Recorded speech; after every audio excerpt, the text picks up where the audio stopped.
Oyez, oyez, oyez.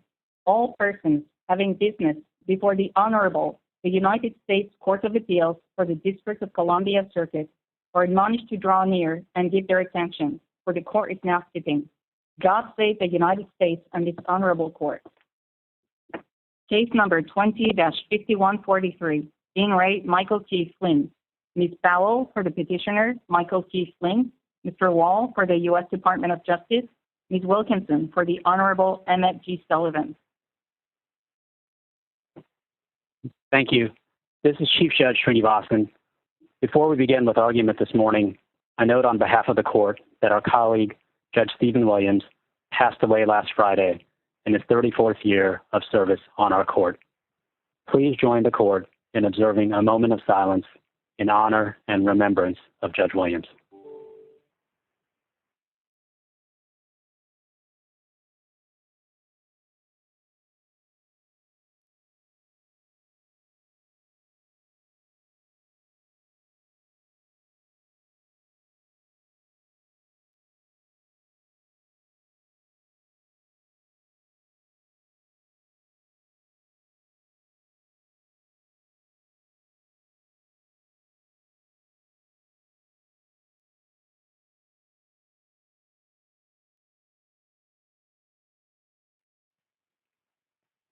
Thank you.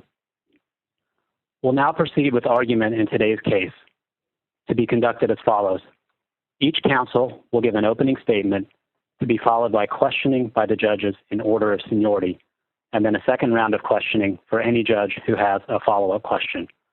We'll follow the same process for each of the three counsel presenting argument today, and we'll then end with a brief rebuttal and closing time for Mr. Flynn's counsel and counsel for the United States. Ms. Powell, we're ready to hear from you. Please proceed. Thank you, Chief Judge, and may it please the court. General Flynn is a defendant without a prosecutor in litigation now without any controversy between the actual parties to the case. Instead of promptly granting dismissal as required on this facts as a matter of law, Judge Sullivan denied two defense motions opposing any amicus at all, appointed Mr. Gleason to usurp the job of the prosecutor, raised a sword of perjury and contempt charges over Flynn's head, and impermissibly sallied forth to right the wrongs he perceived. But as Judge Posner noted in re United States, the job of the United States Attorney is otherwise occupied. In adding these unconstitutional burdens of process to punish Michael Flynn, Judge Sullivan discarded any semblance of the unbiased, impartial adjudicator this court extolled in al-Nashiri, the 2019 chapter of that case saga, as the cornerstone of any system of justice worth the label. 4 rulings are required to conclude this novel Article III excess. Judge Sullivan's petition for rehearing must be flatly denied, with clear Ligon-like language that a judge has no injury and no standing to seek relief in this court of this court's rulings. Second, because Judge Sullivan has so invested himself in his own prosecution of General Flynn, al-Nashiri mandates his disqualification for the now glaring appearance of bias to millions of citizens. Third, Cheney, Sinning, Smith, and Bond require mandamus issue to vacate the unconstitutional appointment of Mr. Gleason for intrusion into the sole Article II functions of the executive branch. And fourth, mandamus must issue to compel the district court to grant the dismissal as a matter of law.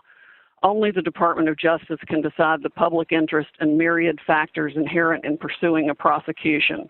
This is not an ordinary motion on which there can be factual development or debate. This is a Rule 48A case dispositive motion as to which the executive branch has sole discretion and determinative authority. The government has dropped the case, and every 48A decision in the country requires this motion be granted. Thank you, Ms. Powell. I'll begin the questioning. And can I ask you the following question? And assume with me that I'm focused primarily on your request to require the district court to grant the 48A motion, and just put aside for one moment the other forms of relief that you're requesting. I'm focused on the one that the panel decided the case on, which is the requiring the district court to grant the motion for dismissal under Rule 48A. And you agree that you're entitled to mandamus as to that form of relief only if there's no other adequate means to attain the relief? Yes, Your Honor, and there is no other adequate means to attain the relief because of the usurpation of power and intrusion into the Article 2 branch by the process he's suggested, and the fact that there's no discretion involved in the district court on the district court's part in addressing a 48A motion. But are you aware of any other case in which mandamus has been granted to compel a district court to decide a pending motion in a particular way, either by granting or denying it, before the district court itself has decided whether it's going to grant or deny the motion? Well, now that we have Fokker Services, which of course you know as you wrote it, that with the law is clear that this motion has to be granted. Every 48A motion in the history of the country has ultimately been granted.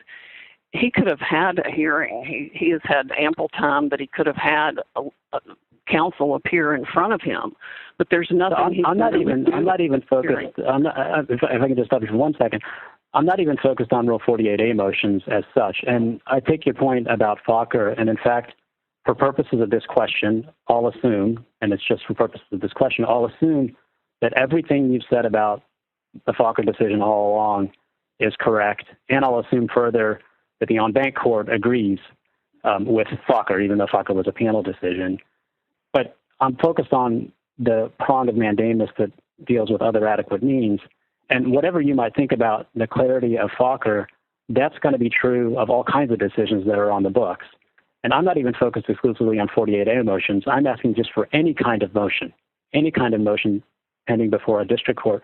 Are you aware of any situation in which a district court has been compelled under mandamus to grant or deny the motion before the district court itself has decided whether to grant or deny the motion?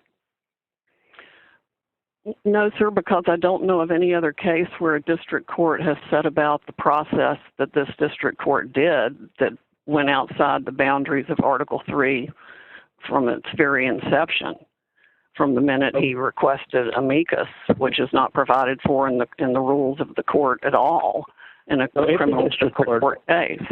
If the district court grants the motion, then that would be adequate alternate means, would it not? Well, no, sir, because the process here is the problem. The process is what violates both Article 3 and Article 2. He could have granted or denied the motion months ago, 3 months ago to be precise.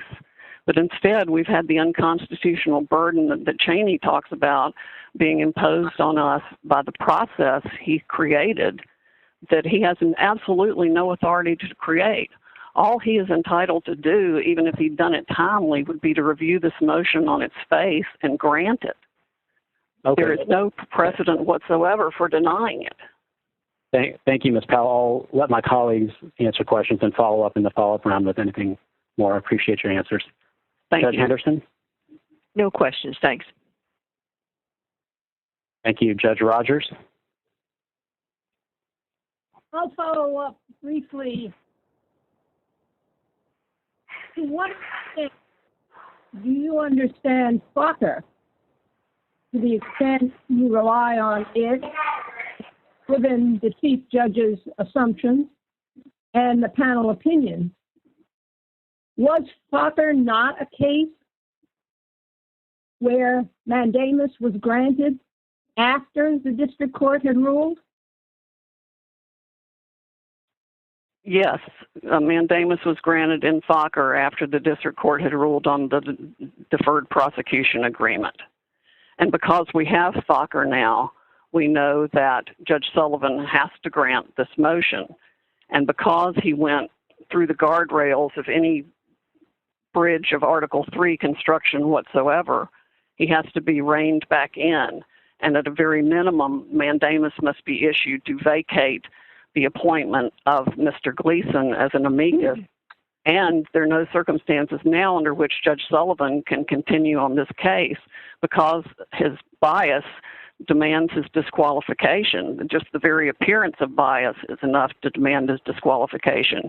And here we have a long history of decisions made on the basis of extrajudicial contact, and the blistering op-ed in the Washington Post that led him to choose the amicus he appointed. He even waived the requirement of local counsel for him. He's added additional perjury and contempt charges over General Flynn's head. The perjury is now teed up for additional punishment at the recommendation of the amicus. Judge Sullivan failed to follow this court's mandamus itself for 15 days and then took the unprecedented step of seeking rehearing by filing his own petition for rehearing in this court when he has absolutely no standing to do so. Taking on the mantle of an active litigant has to disqualify him from proceeding any further in this case if all the things that happened before were not already sufficient. Now, in Will, the Supreme Court stated that it had never approved the use of a writ to review an interlocutory procedural order in a criminal case which did not have the effect of a dismissal. It acknowledged that it wasn't saying mandamus could never be used, but it noted that mandamus had been invoked successfully where the action of the trial court totally deprived the government of its right to initiate a prosecution, or where the court overreached its judicial power to deny the government the rightful fruit of a valid conviction. Neither of these situations apply here. So why is it appropriate to use mandamus to review the procedural steps the district court took in connection with consideration of the government's motion? Your Honor, the usurpation of power does apply here. That's exactly what Judge Sullivan did when he appointed Mr. Gleason in the stead of the government as soon as the government moved to dismiss the prosecution. There's no authority whatsoever for a judge to pile on and add on his own prosecutor against a criminal defendant. The fact that this is a Rule 48A motion as opposed to the Bill of Particulars issue in Will makes all the difference in the world, because only the government can decide when to stop a prosecution, and that's the authority he is intruding on. He's not entitled to ask any questions about that whatsoever when more than a mere conclusory statement has been made. And in this case, we have a 100-page motion to dismiss supported by stunning exculpatory evidence that was suppressed for 3 years or more. This is an extraordinary case. The process he's created is beyond the pale, as Judge Ginsburg would say in Synonym Smith. And if nothing other than Synonym Smith requires that it be ended and mandamus issue. Thank you, Ms. Powell. I want to make sure that Judge Rogers has no further questions before proceeding. Thank you, Judge. Judge Tatel? Ms. Powell, just a quick question. You argue that Judge Sullivan has no standing to file an on-bank petition. Does that make any difference if we on-bank this case sua sponte, that is, on our own? Well, according to the court's order, it considered his petition for... But that doesn't, of course we considered his petition. We consider all petitions, but I don't see anything in the order that says we granted it or denied it.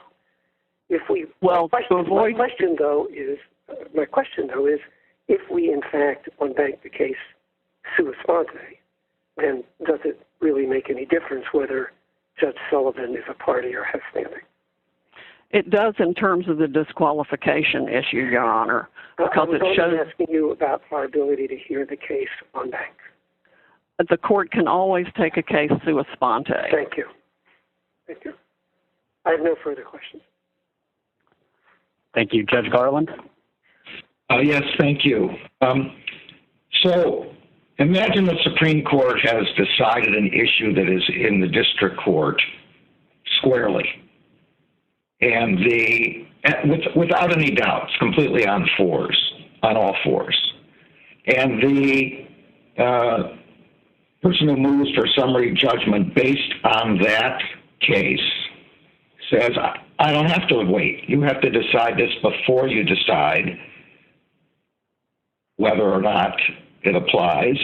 And if you don't decide in advance of the motion, I'm going to mandamus you.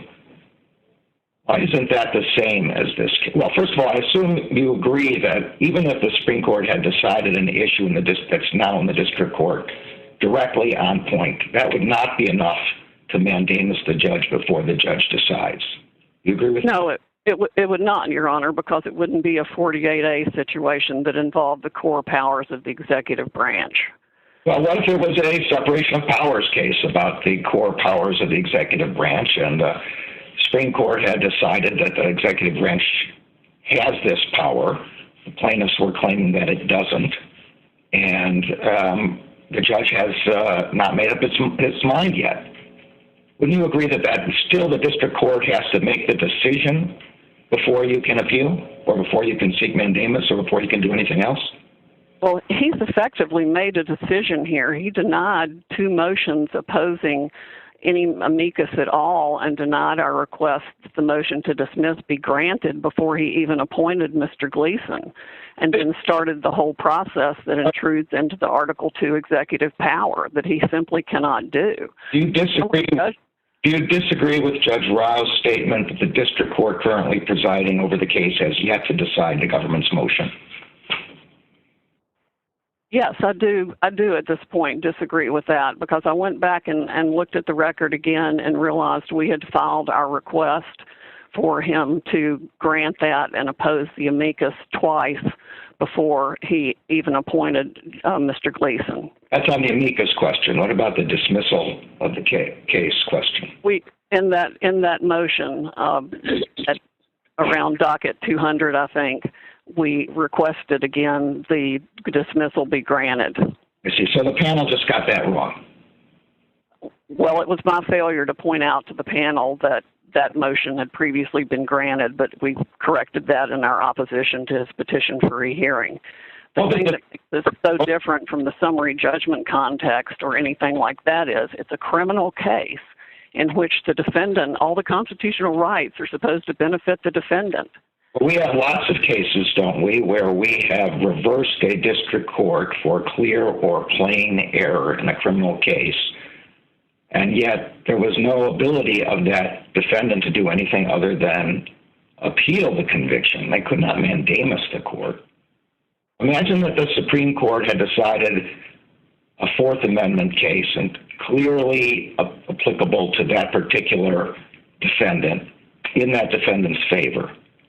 And then the district court ruled the other way. The defendant would still have to appeal, even though the defendant's liberty was restricted and a conviction stood. Isn't that right? That's the normal way criminal cases go, isn't it? That's the normal way criminal cases go when they're dealing with solely legal issues and the government hasn't walked in and said, I quit, when the government is the only entity that can pursue a prosecution. So it's not just a question of the clarity of the law at the time.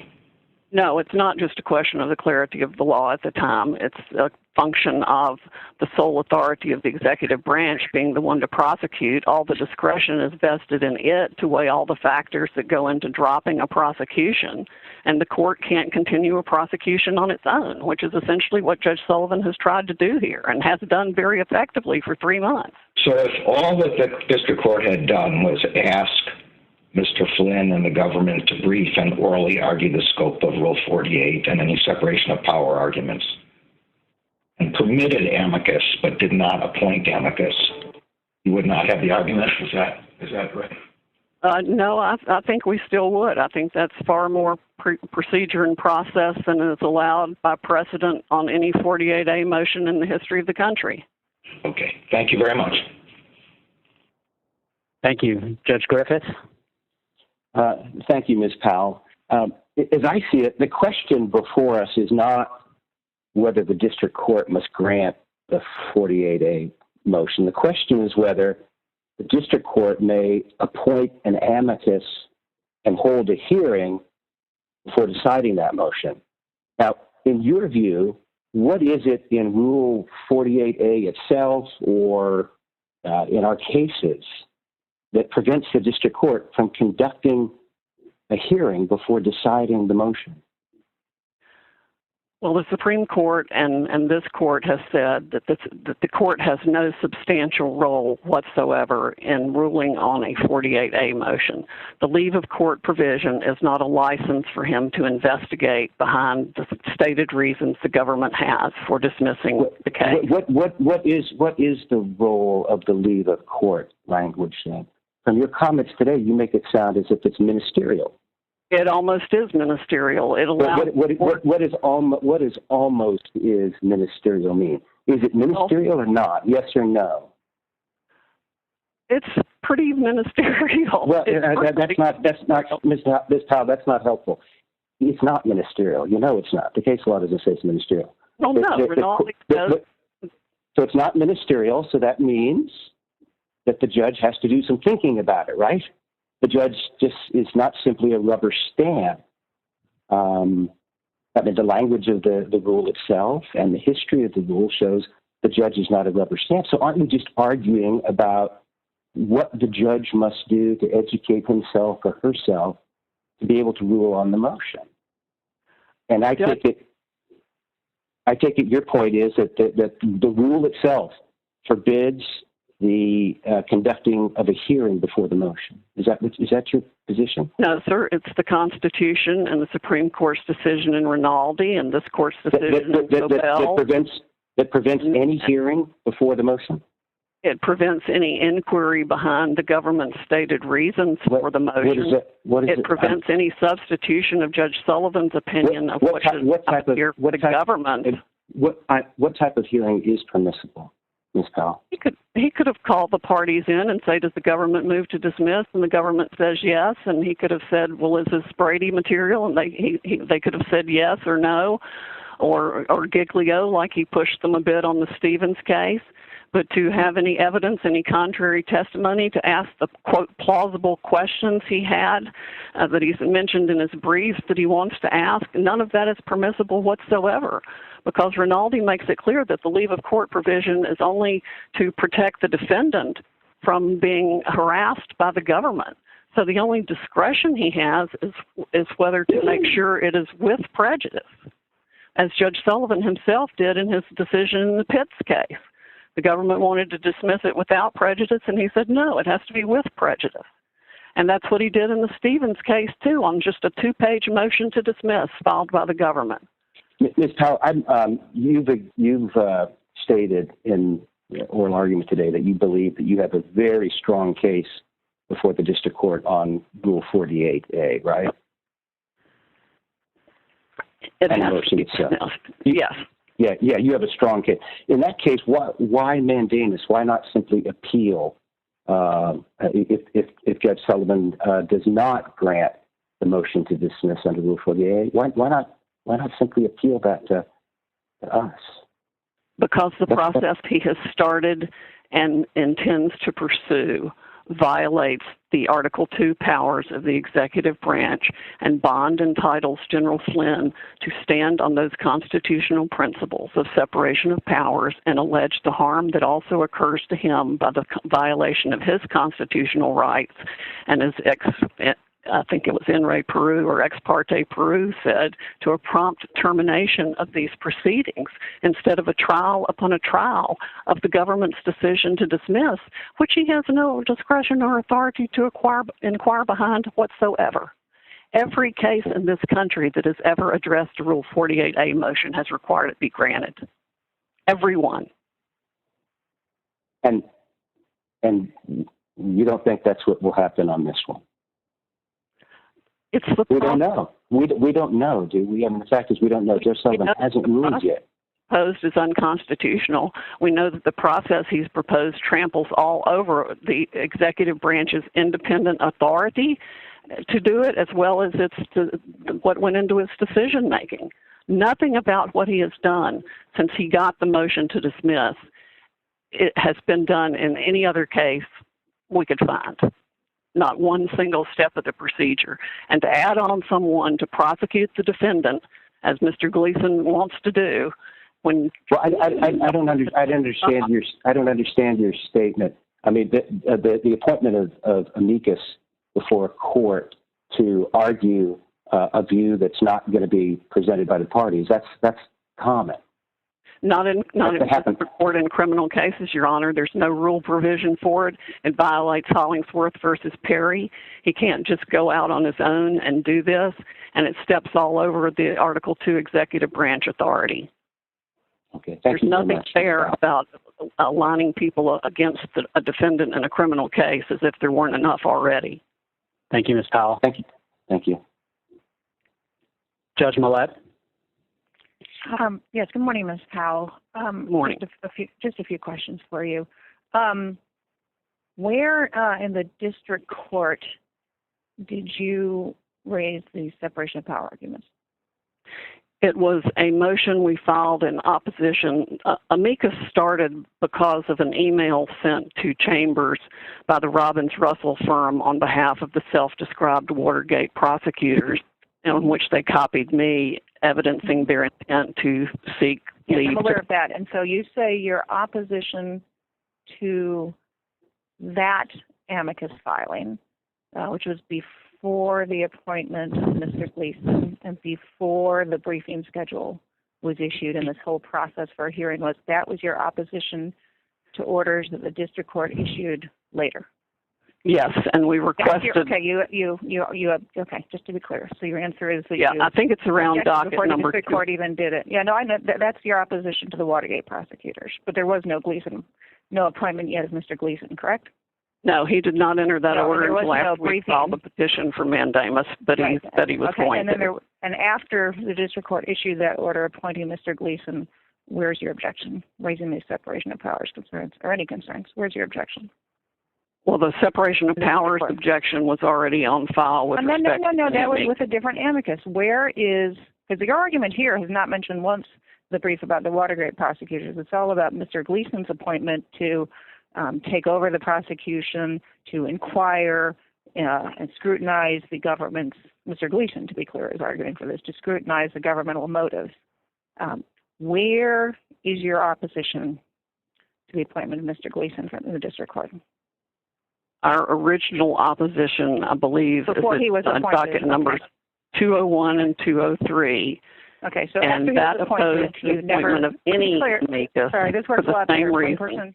This works a lot better if you'll just let me get my questions, because sometimes I just need a quick yes or no. So I'm just clarifying. You didn't do any made no opposition, no objection to the appointment of Mr. Gleason. You're just referring back to arguments you'd made to the Watergate amicus, sui sponte, moving for amicus in the case.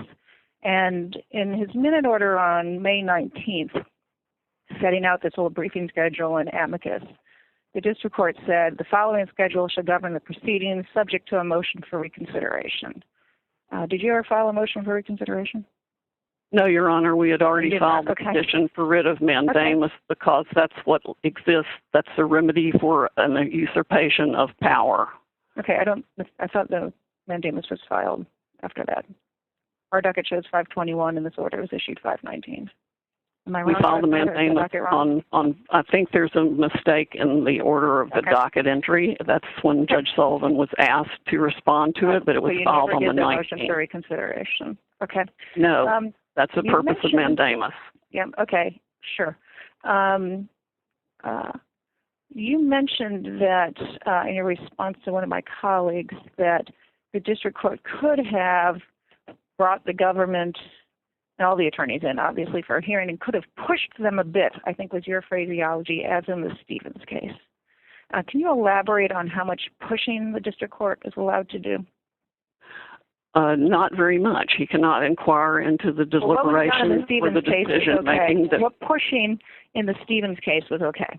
Tell me exactly what pushing was okay. He asked the government if the material that had been withheld from Senator Stevens was Brady material, and they kind of they were a little wishy-washy on that, and then they admitted it was Giglio, and that was the virtual extent of it. Okay.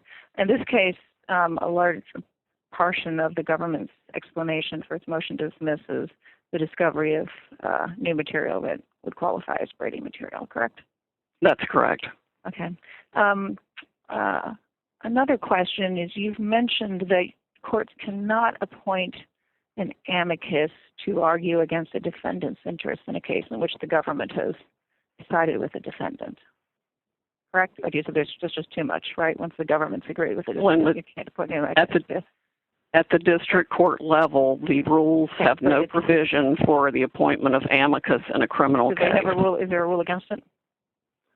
No, but by the virtue of the fact there is a civil rule in the district court and there's not one in the criminal court. Supreme Court rule that says they can appoint amici in criminal cases to argue against the interests of a criminal defendant when the government has aligned with it?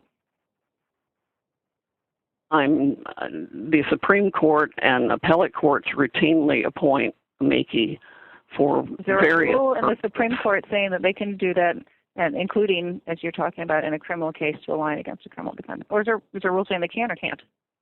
I do not know. Okay, but they have done. The Supreme Court's done it. The Supreme Court appoints amici whenever it wants to. Right. Okay. Just trying to clarify that. One last quick question for you. You talked about the role of a court under 48A. The one thing it can do is obviously prevent harassment of a defendant. If this had been a motion to dismiss without prejudice or something, the district court could have insisted that it be with prejudice, or at least examine that question with the government. Correct? That's Rinaldi and Judge Sullivan's decision. I think you agreed with Judge Griffith that this is not a purely ministerial process. Can courts use 48A to protect their own processes, to ensure that prosecutors are not abusing and manipulating the court process? No, Your Honor, it cannot. 48A is not for that purpose. Okay. All right. Thank you. I'm finished. Thank you. Judge Pillard? Good morning, Ms. Powell. Good morning. One decision that seems, I think it's the only decision that I've been able to find that deals with the question of whether mandamus is appropriate before a district judge has even had an opportunity to rule on a Rule 48 motion is the Third Circuit's decision in Ray Richards, Judge Edward Becker's opinion. And there, the Third Circuit denied mandamus because the trial court had not even had a hearing on the Rule 48A motion. We haven't decided this issue in our circuit, but Richards suggests that there is no clear and indisputable right against briefing and argument on a Rule 48A motion. Well, it's already been briefed. I'm sorry, Your Honor, go ahead. Right. You are opposing the briefing, adversary briefing and argument on the motion. That's why you sought mandamus, am I right? Yeah, well, yes, that's because there is no adversary, because the parties have consented. General Flynn and the government have agreed to the motion to dismiss. There's no longer a case or controversy for the district court to adjudicate. And 48A, and even in Ray Richards' case, which is a 20-year-old case out of the Third Circuit from a territorial court in the Virgin Islands, in which the government just made a mere statement of it's in the interest of justice, and the court said we need a little more sunlight on the reasons for that. That's right. In Richards, you do try to distinguish Richards on the ground that there was only a conclusory interest in footnote 3 of your panel briefing, but in Richards, the prosecution's joint motion to dismiss had supporting affidavits from potential witnesses saying they wouldn't testify. The court there was entitled to read the briefs, listen to argument, consider contrary arguments before granting leave. Do you disagree with that? Do you think that was wrongly divided, that case?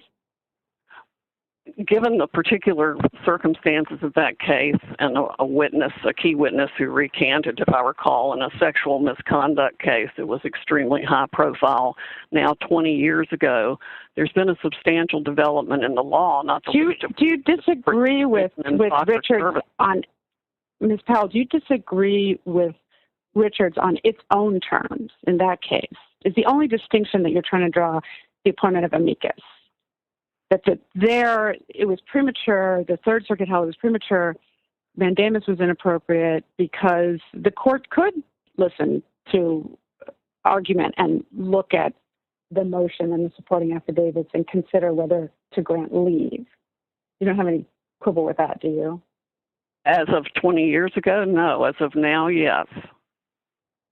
So under the law as it currently stands, you think that they should have granted mandamus and Richards?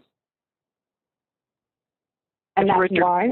If Richards were now, then yes. If Richards were now, then yes, I would say that because there is a 100-page motion to dismiss here with 80 pages of exculpatory evidence that wasn't produced to the defendant, the fact that the Brady evidence was suppressed alone is sufficient to vacate the guilty plea. We also have other motions on file with multiple reasons why the plea is not valid. And the bottom line is that a 48A motion leaves no discretion in the district court, even more than an ex parte U.S. The court said that the discretion to grant or issue a bond or a bench warrant is not the discretion to deny it. But we don't know whether this district judge was going to exercise his discretion to grant or deny this motion. We would assume, given the precedent that we've read and that you've read, that he would grant it. That would be the assumption, right? We know that the process he has established violates. So it's the process. It's the process that you're objecting to because we don't have a merits ruling, right? Well, you have a process that you're ruling on appointing the amicus. It would have to be vacated at a minimum, and then it would have to be remanded to a different district judge because of all of his actions that now amount to the egregious appearance of bias that prohibit him from on this case any further. So Judge Sullivan showed bias by appointing an amicus, but Gleason wasn't being chosen as the judge.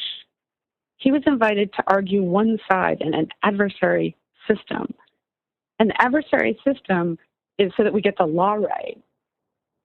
It's the core of any judge's job to assess cases in view of the strongest arguments that can be made on both sides.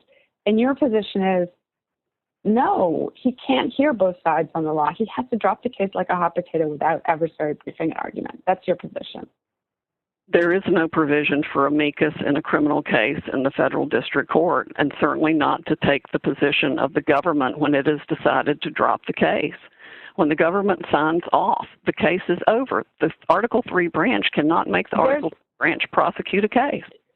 So I think that your position is, correct me if I'm wrong, that to the extent that Rule 48A requires leave of court where anything other than the defendant's interest in a with prejudice dismissal is at stake, that every other application of the leave of court requirement is unconstitutional under separation of powers. Is that a fair way to put your position?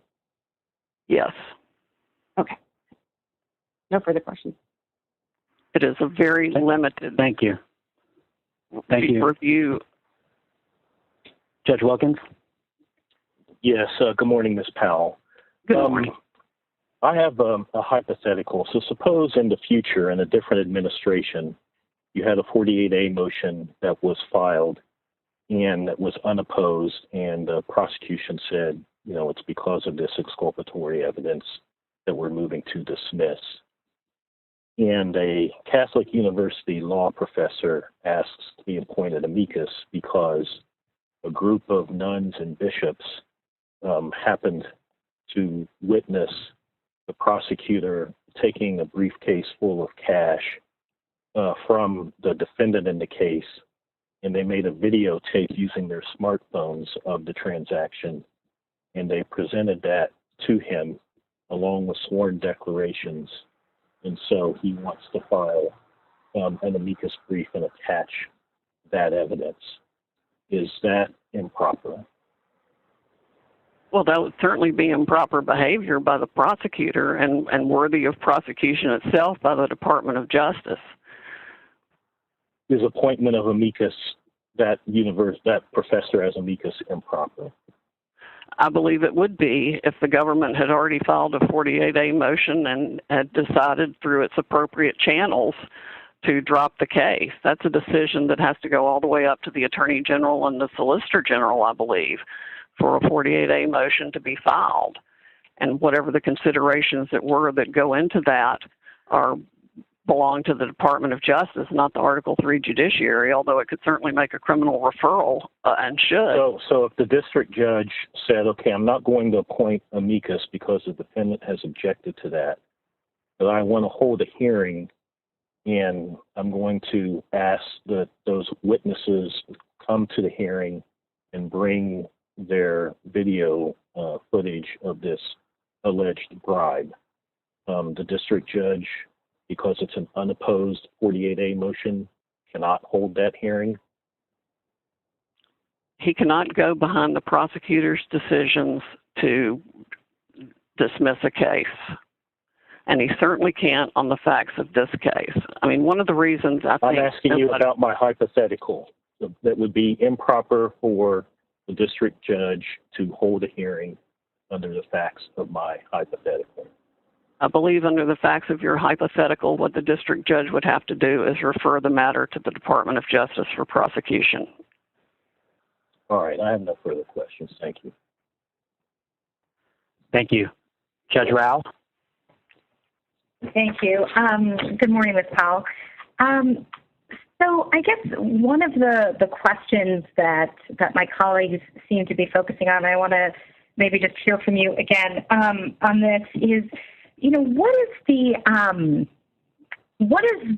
most that a district court judge can do when considering leave of court under Rule 48? It seems that you think he can hold a hearing. Is there anything else that he can do? Well, according to all the existing authority, it's described his role as extremely limited, virtually no role.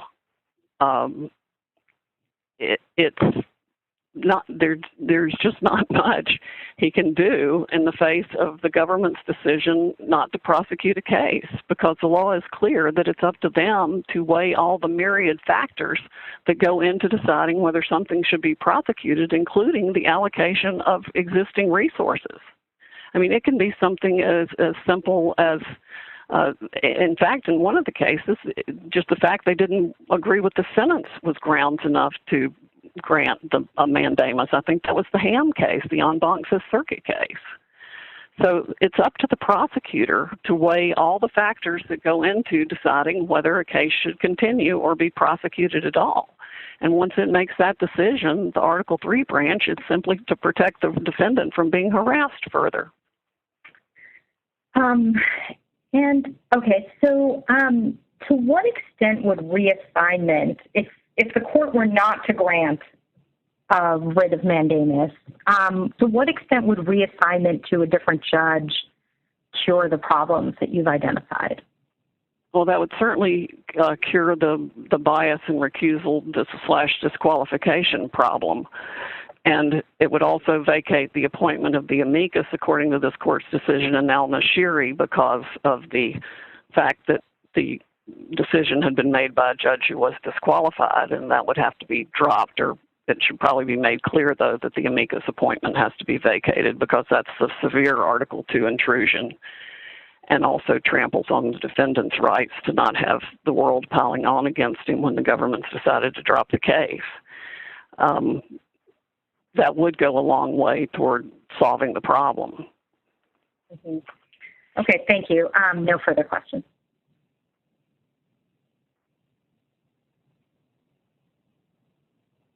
Thank you. Ms. Powell, I just have one question for you as a follow-up. Suppose again that we're dealing only with the 48A question, and the issue is whether mandamus should be granted to require the district judge to grant the 48A motion.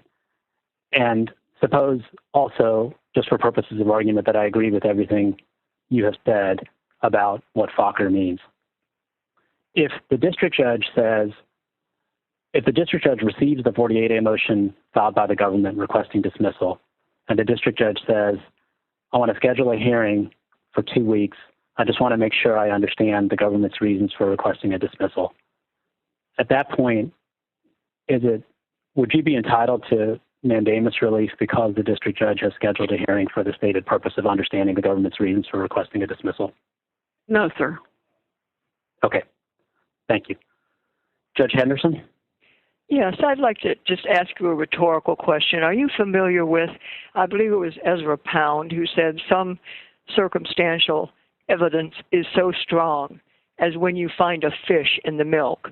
Do you think that applies to this case? I think it might, Your Honor. Thank you. That's all I have. Thank you. No, Judge Rogers? no questions. Thank you. Judge Tatel? No questions. Thank you. Judge Garland? Yes, thank you. Good morning again, Ms. Powell.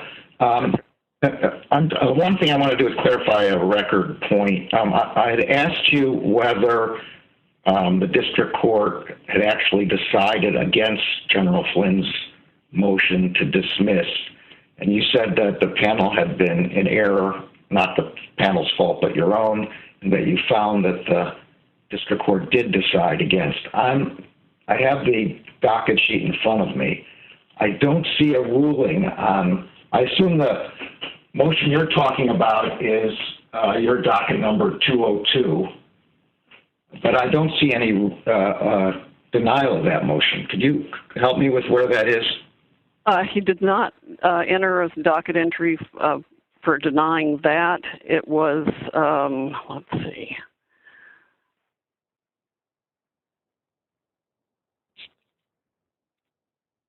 And what's missing as docket entry number 201, we made a sealed filing objecting to the process discussed in the email that was sent to Chambers by the Watergate prosecutors. And then at docket 204, we filed a motion to strike in opposition of notice of intent to file a motion for leave to file amicus brief on the record with some modifications to alleviate the problem that was in the sealed filing. And then he denied, and it was in that motion that we also requested that the motion to dismiss be granted. Well, he denied both those, the sealed and the 204, the next morning. So you're saying that the 204 included a motion to dismiss. His ruling on 204 says he denied the motion to strike in opposition to notice of intent to file motion for leave to file amicus. 204 included a request at the end of the motion that he grant the government's motion to dismiss. He denied this motion as moot because he had denied the additional amicus. Isn't that right? Are there some words where he said, I denied the motion to dismiss? I just don't find that. No, I'm sorry. No, there's not a separate order in which he denies the motion to dismiss. No, sir. All right. Two other quick questions. I misspoke or was less than clear. If I implied that, I apologize. I might have misheard, so in which case I would apologize. On the bias question, so the panel majority found that the district court's conduct did not indicate a clear inability to decide this case fairly. Do you want us to reverse the district court, the panel's finding on bias at that point, or is your claim only arises out of the filing of the petition for rehearing en banc, the bias claim? Our request now goes back and includes the comments that the district judge made at sentencing, or what was supposed to have been the sentencing, that indicate bias, but also carries forward more into the facts that the panel did not consider. That was what they focused on, the statements that were made in the course of the litigation, which, as we know, are usually excused. But in this case, there's been a lot more since then, and that includes receiving the email from the Watergate prosecutors and agreeing to appoint the amicus at their suggestion, his inexorable determination to go forward with these intrusive proceedings, including denying our motions, objecting to any amicus, and raising the separation of powers issue. Okay. hold for just 1 minute. I'm not clear. Are you saying that you didn't argue these points to the panel and therefore they didn't consider it, or that these events occurred after the panel concluded that there was not the kind of bias that would disqualify a judge? Which is it? I think it may be a little bit of both. The panel definitely considered these statements made at sentencing. It's unclear to what extent they considered any other factor because the way the opinion reads. Did you argue the other factors? I don't believe we actually even had time to argue the disqualification issue itself in the original panel hearing.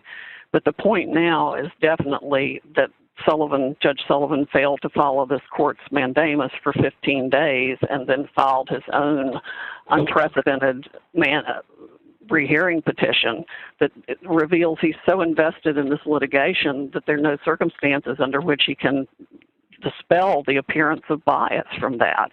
Okay. He inserted himself as if he were a party. Thank you. Appreciate the answers. Thank you. Thank you. Thank you. Judge Griffith? Yeah, Ms. Hall, I just have a question or two. Throughout the argument this morning, you've been stressing that Rule 48A has as its primary purpose the protection of defendants against vexatious prosecutions. And I can understand your emphasis on that. But that's not the sole purpose of 48A, right? And we know something about the history of it. And the history of 48A, as I understand it, but I'm asking you to correct me if I'm wrong, is that it was also created by the Supreme Court to examine cases of favoritism for politically powerful defendants. And that seems to be right in the wheelhouse of what is going on here. Is that not one of the purposes of 48A? Not according to the Supreme Court. It certainly never addressed that. Rinaldi makes clear that 48A is to protect the defendant from harassment. And there's no other... There's no question that's one of the purposes of it. But that's not the sole purpose of it, is it? As best I can tell from the law right now, Your Honor, that's the sole purpose that has been given any definition whatsoever by any of the cases, because they all. In the history of the, we have a record of the history of the creation of 48A, and I thought that one of the purposes was to allow a district court judge to examine favoritism for politically powerful defendants. Well, I think you just disagree with that history? Well, I mean, the history is whatever the history is, but the courts have not interpreted it that way because, as Judge Posner noted in Ray United States, there's no 48A motion that's been denied. So just to be clear, have courts rejected that reasoning, or they just haven't addressed it? To my knowledge, it has not been addressed. So that's different than rejecting it, right? Yes. Okay, thank you very much. Thank you. Judge Millett? Yeah, just a couple of questions. Just to follow up on Judge Garland's question about your document 204 filing, the opposition to the Watergate amicus. And you had a proposed order that went with that motion, commonplace. And the proposed order doesn't mention granting the government's motion to dismiss, does it? No, because there was an order attached to the government's motion that would have... Okay, I'm just asking about your brief. I'm just asking about arguments you made. So, yeah. And then, of course, there was one attached to the government's motion to dismiss. You just don't even ask for that in the proposed order, that relief in your proposed order. And the document itself only talks about the Watergate brief and specifically says they want to file an uninvited amicus brief on page 2. Is that correct? I believe that's correct. Okay. And then I also had a question following up on Judge Wilkins' hypothetical about the nuns, or I guess the nuns or priests that witnessed the bribery. Could the district court, in a case like that, where the government said its motion to dismiss was based on Brady evidence. And then there's information called to the court's attention that it may have been based on bribery. Can the district court, when it calls the parties in to discuss the Rule 48A motion, does it have a right to press the government to see if it was lied to?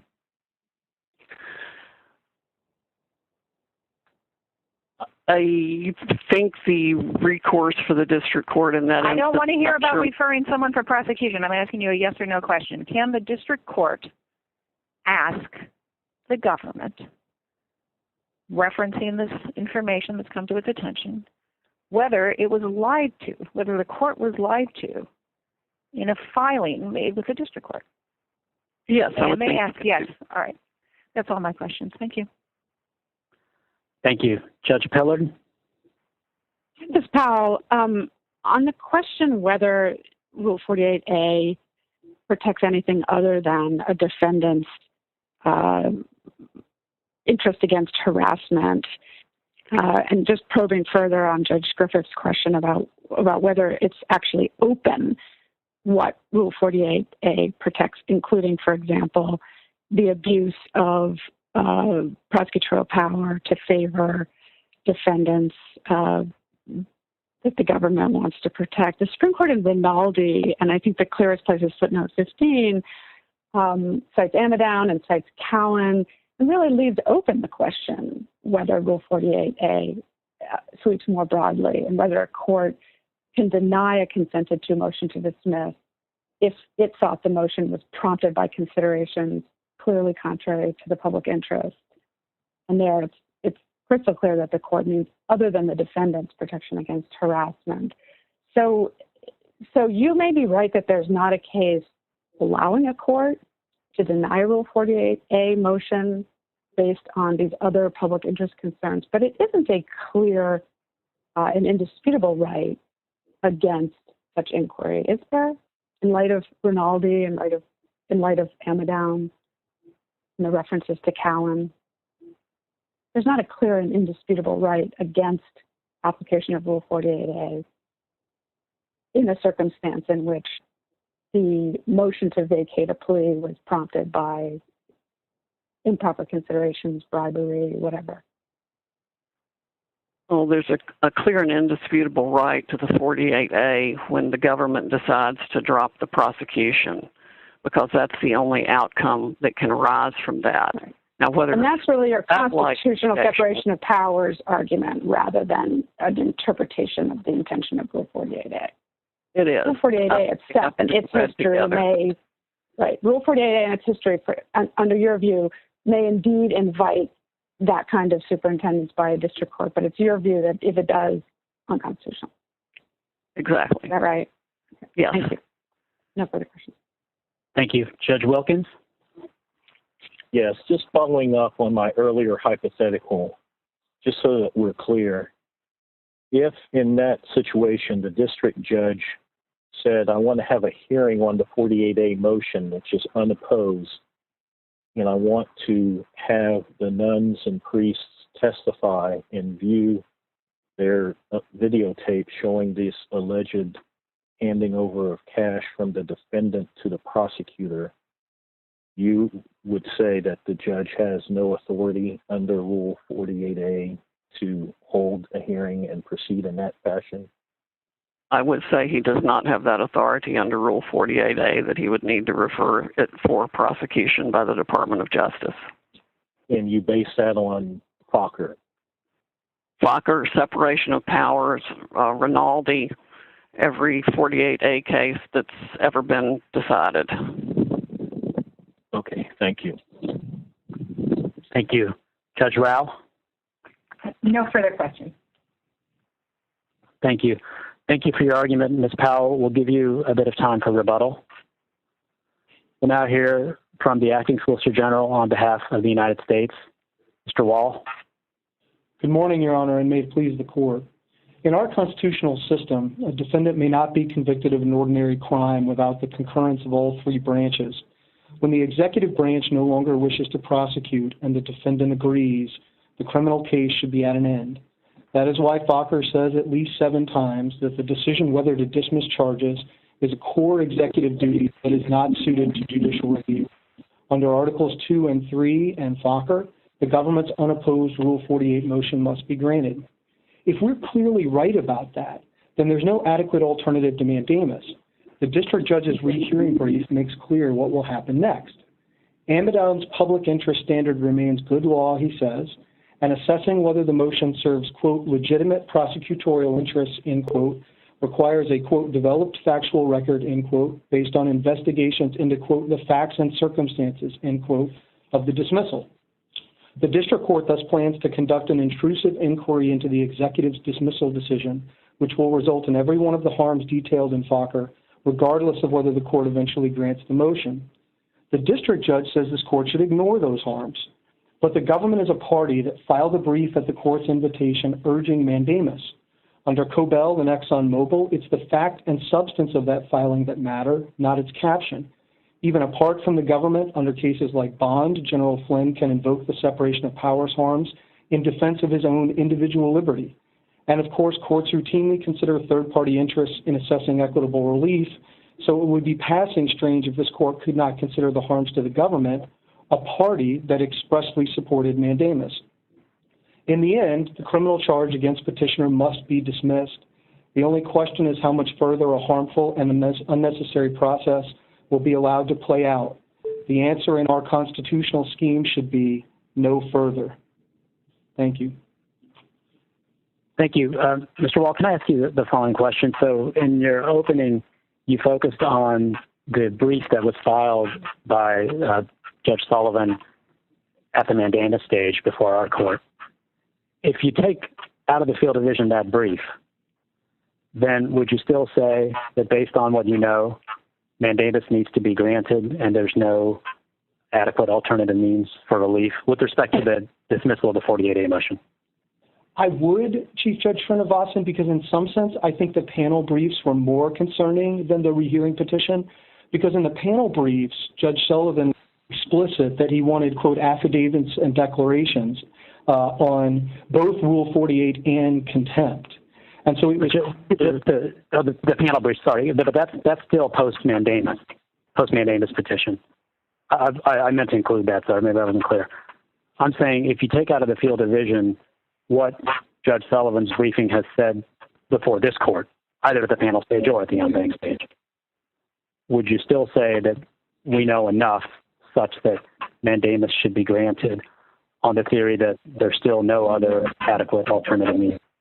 I would, Your Honor. I want to both answer the question. I don't want to fight the premise too much, but I do think the very purpose of ordering the court to respond to the mandamus petition was to understand the basis for the court's actions. So I'm not sure how this court could discount the district court's explanation for what it wants to do. But even if you looked only at what had gone on in front of the district court, I do think we'd be here saying the same thing because we'd be implicating the separation of powers in the same way. The district court has set up a process to probe into the government's motives for exercising its prosecutorial discretion. We think it's clear both under Fokker and the constitutional backdrop on which Fokker relied that that's precisely what a district court may not do in adjudicating a Rule 48A motion. And in Fokker itself, the district judge held a bunch of proceedings before the denial of the deferred prosecution agreement. And would you say that in Fokker itself, those subsequent proceedings should have never happened, and if a mandamus petition had been filed, then mandamus should have been entered because the district judge had telegraphed the kinds of questions he was concerned with? So I want to separate in Fokker the proceedings that went on before the court granted mandamus and the proceedings that went on after. Maybe I misunderstand Fokker. I did not think that there were very substantial remand proceedings that went on in Fokker after the grant of mandamus.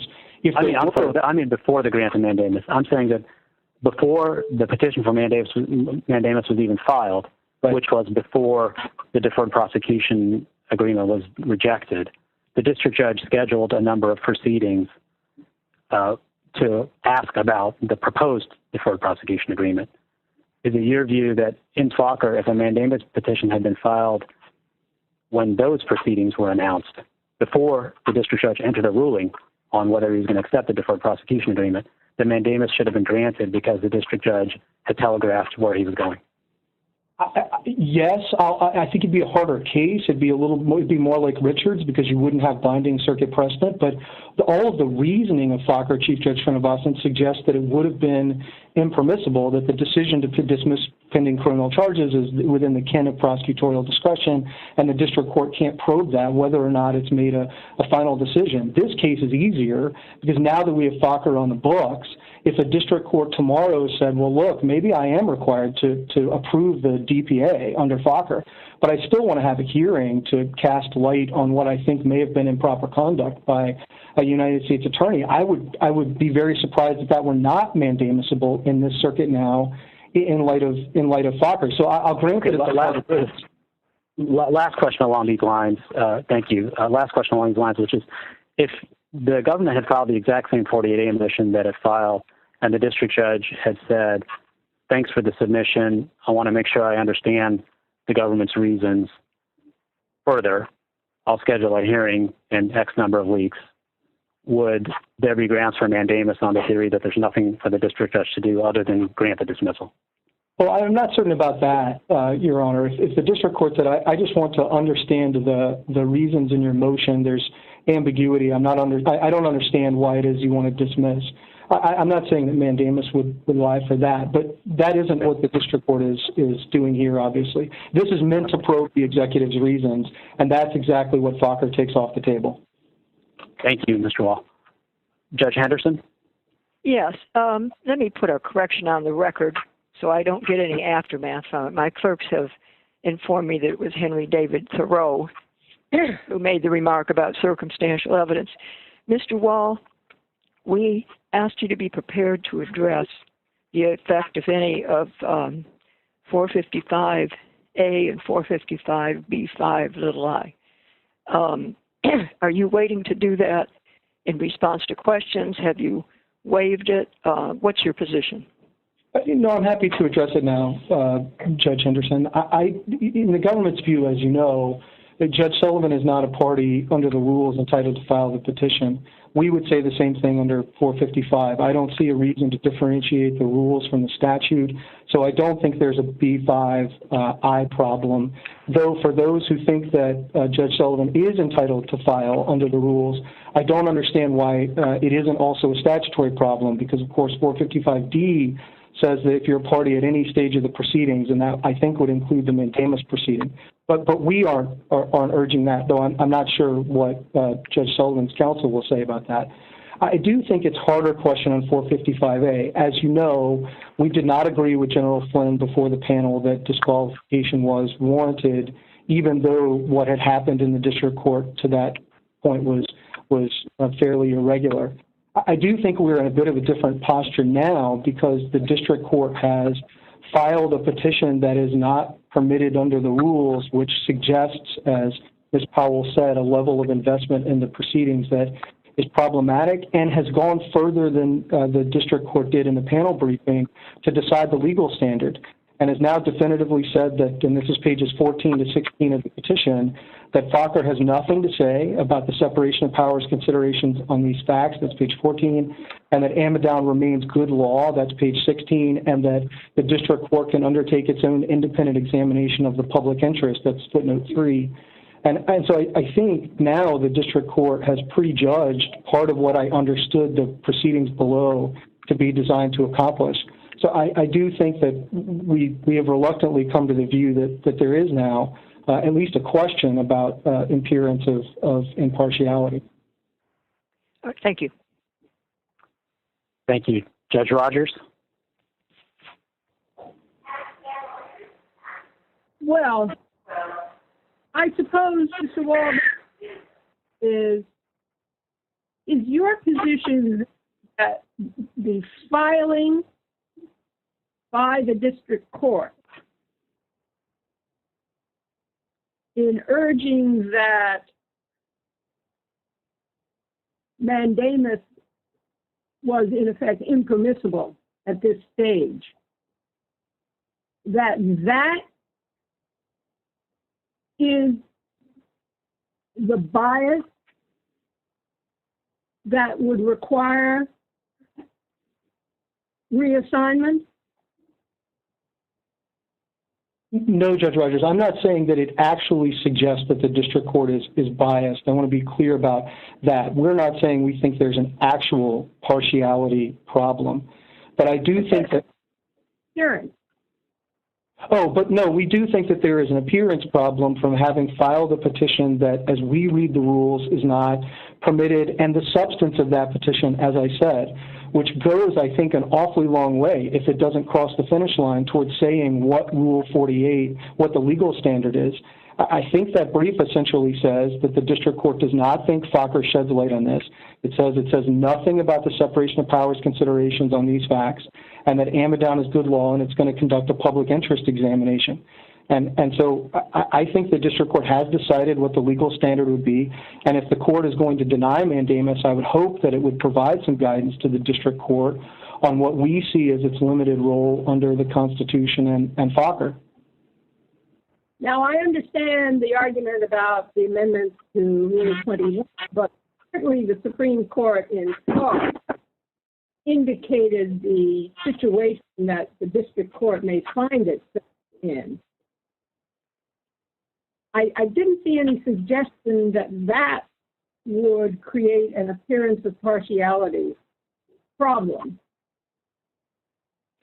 No, Judge Rogers. I don't think that somebody can create a recusal problem for a judge by filing a mandamus petition. And Rule 21, as you say, solves that problem by allowing the Court of Appeals to invite the district court to respond almost by way of an amicus. It specifically doesn't list the district court as a party. I think the problem here is that because the district court has reached out despite those rules and filed a petition without being invited to do so by the court, it at least raises a question about whether the district court is invested in what should be its official authority to a point where we have an appearance problem. After all, I mean, we've only been able to identify one en banc petition filed by a district judge ever, and that was a situation where the district court's personal reputation was really at issue because of comments that the district judge had made. This is very different. This is just about the scope of the district judge's official authority. It isn't the sort of thing that you would normally think would trigger an en banc petition. Well, I just want to understand the scope of your petition here, because the Supreme Court cases do not appear to have adopted that. And by saying there are questions he wants to ask,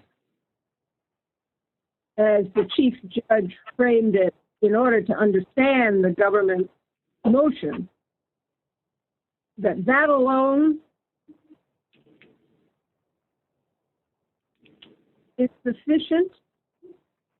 In other words, originally all I was going to ask you about was, why should the court consider harm to the government, to the executive branch, when it never filed for mandamus and it never filed any sort of interlocutory appeal? It just, as in Cobell, and it simply waited until it was invited to comment.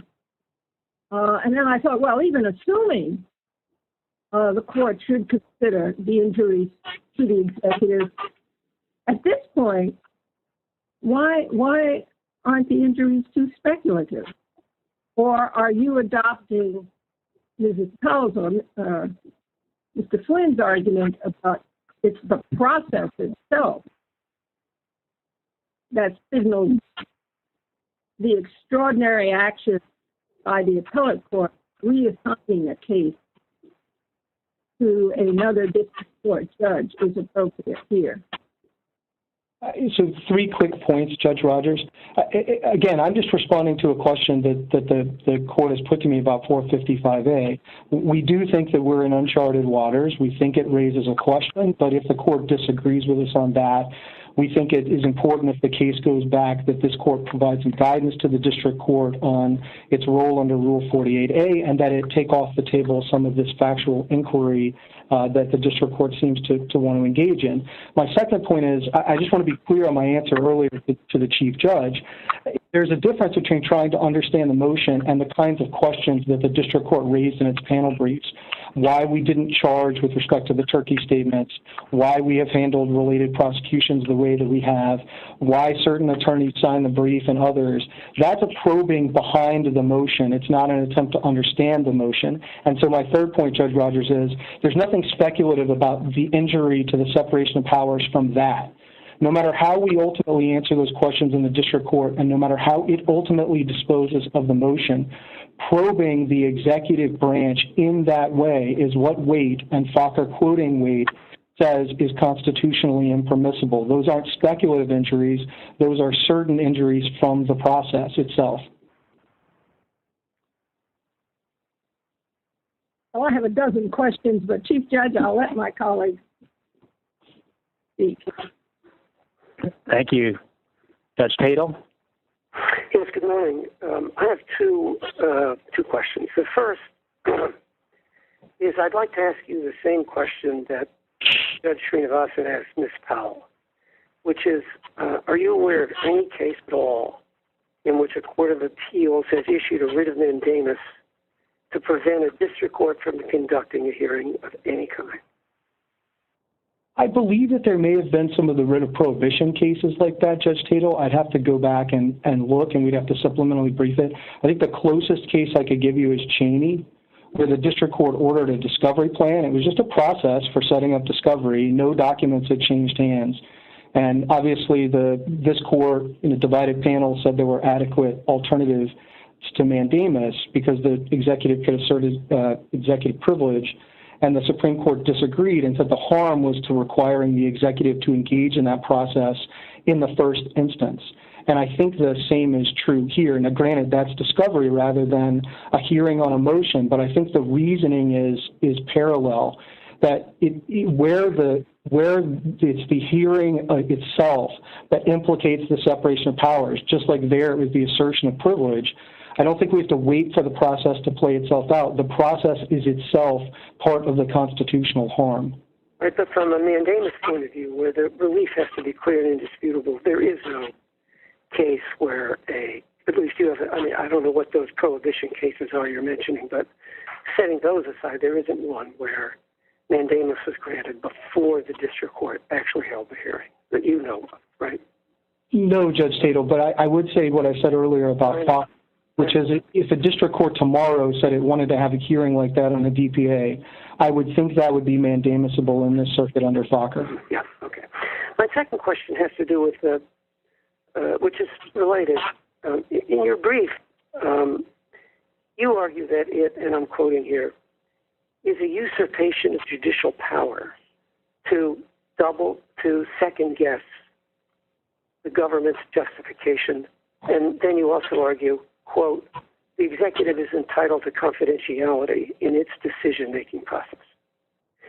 But don't courts regularly scrutinize the executive's stated justifications? Like, take, for example, a Batson hearing, where the court will review the government's proffered justification, or in Department of Commerce versus New York, the census case, where the question was whether they could have the district court could have a hearing to consider external evidence of pretext.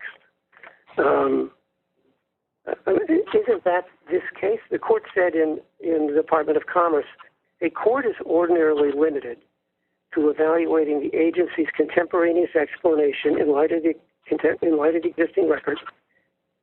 It says, we have recognized a narrow exception to that general rule on a strong showing of bad faith. And isn't that what this case is about?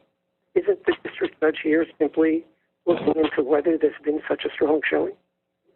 So 2 points, Judge Tatel. The first is, that's not just our view, that's quoting Fokker, which says courts may not, quote, second guess the executive's exercise of discretion over the dismissal of criminal charges, end quote.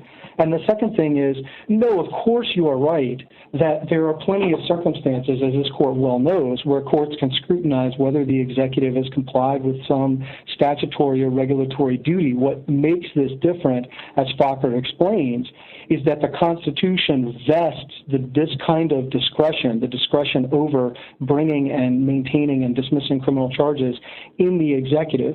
And so as a separation of powers matter, these kinds of decisions are taken off the table for judicial review that Fokker says not adapted to judicial review under our constitutional structure. But of course, that's not true of any number of other legal questions that aren't the exercise of such a core executive duty.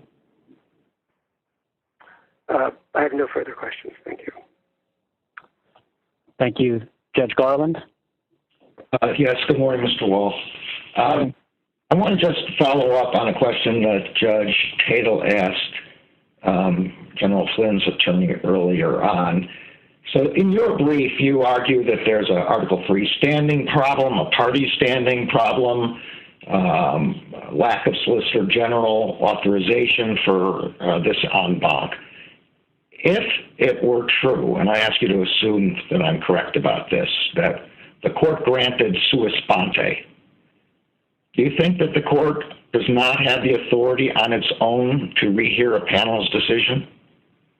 No, Judge Garland, those problems wouldn't be posed. The question would be then only whether it was an appropriate use of the court's sua sponte authority under cases like Sinning Smith to go en banc in a circumstance like this after the filing of a petition that was defective, including constitutionally defective. But we have not argued, we did not argue in our brief, as you saw, that the court would lack the power to do that.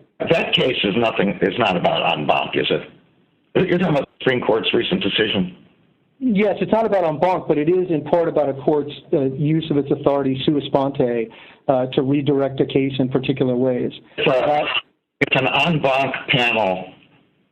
If the court as a whole is wondering whether the three-judge panel correctly decided that there's any circumstance in which it can't on its own decide to rehear that matter?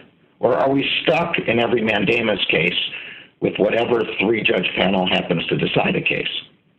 No, Judge Garland, sorry if I wasn't clear. You have the power to go en banc. The defects with the petition don't affect that power. The only question would be whether that's an appropriate use of the court's authority, and obviously that would be left to the court. We haven't the court to go respond.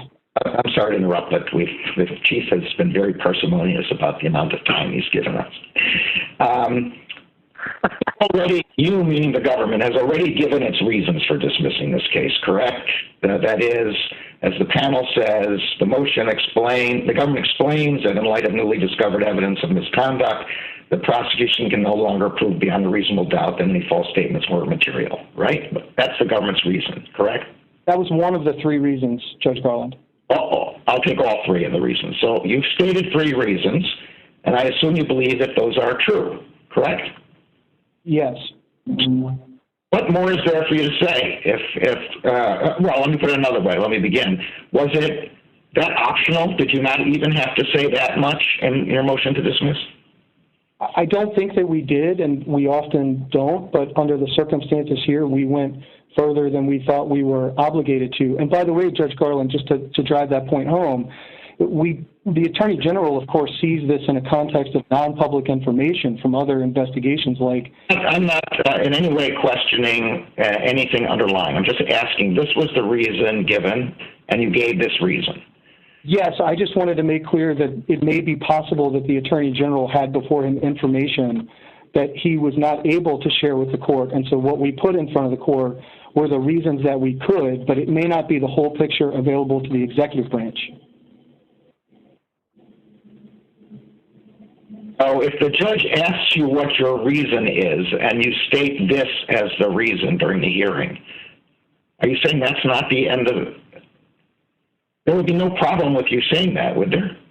No, not at all. It's just we gave three reasons. One of them was that the interests of justice were no longer served in the Attorney General's judgment by the prosecution.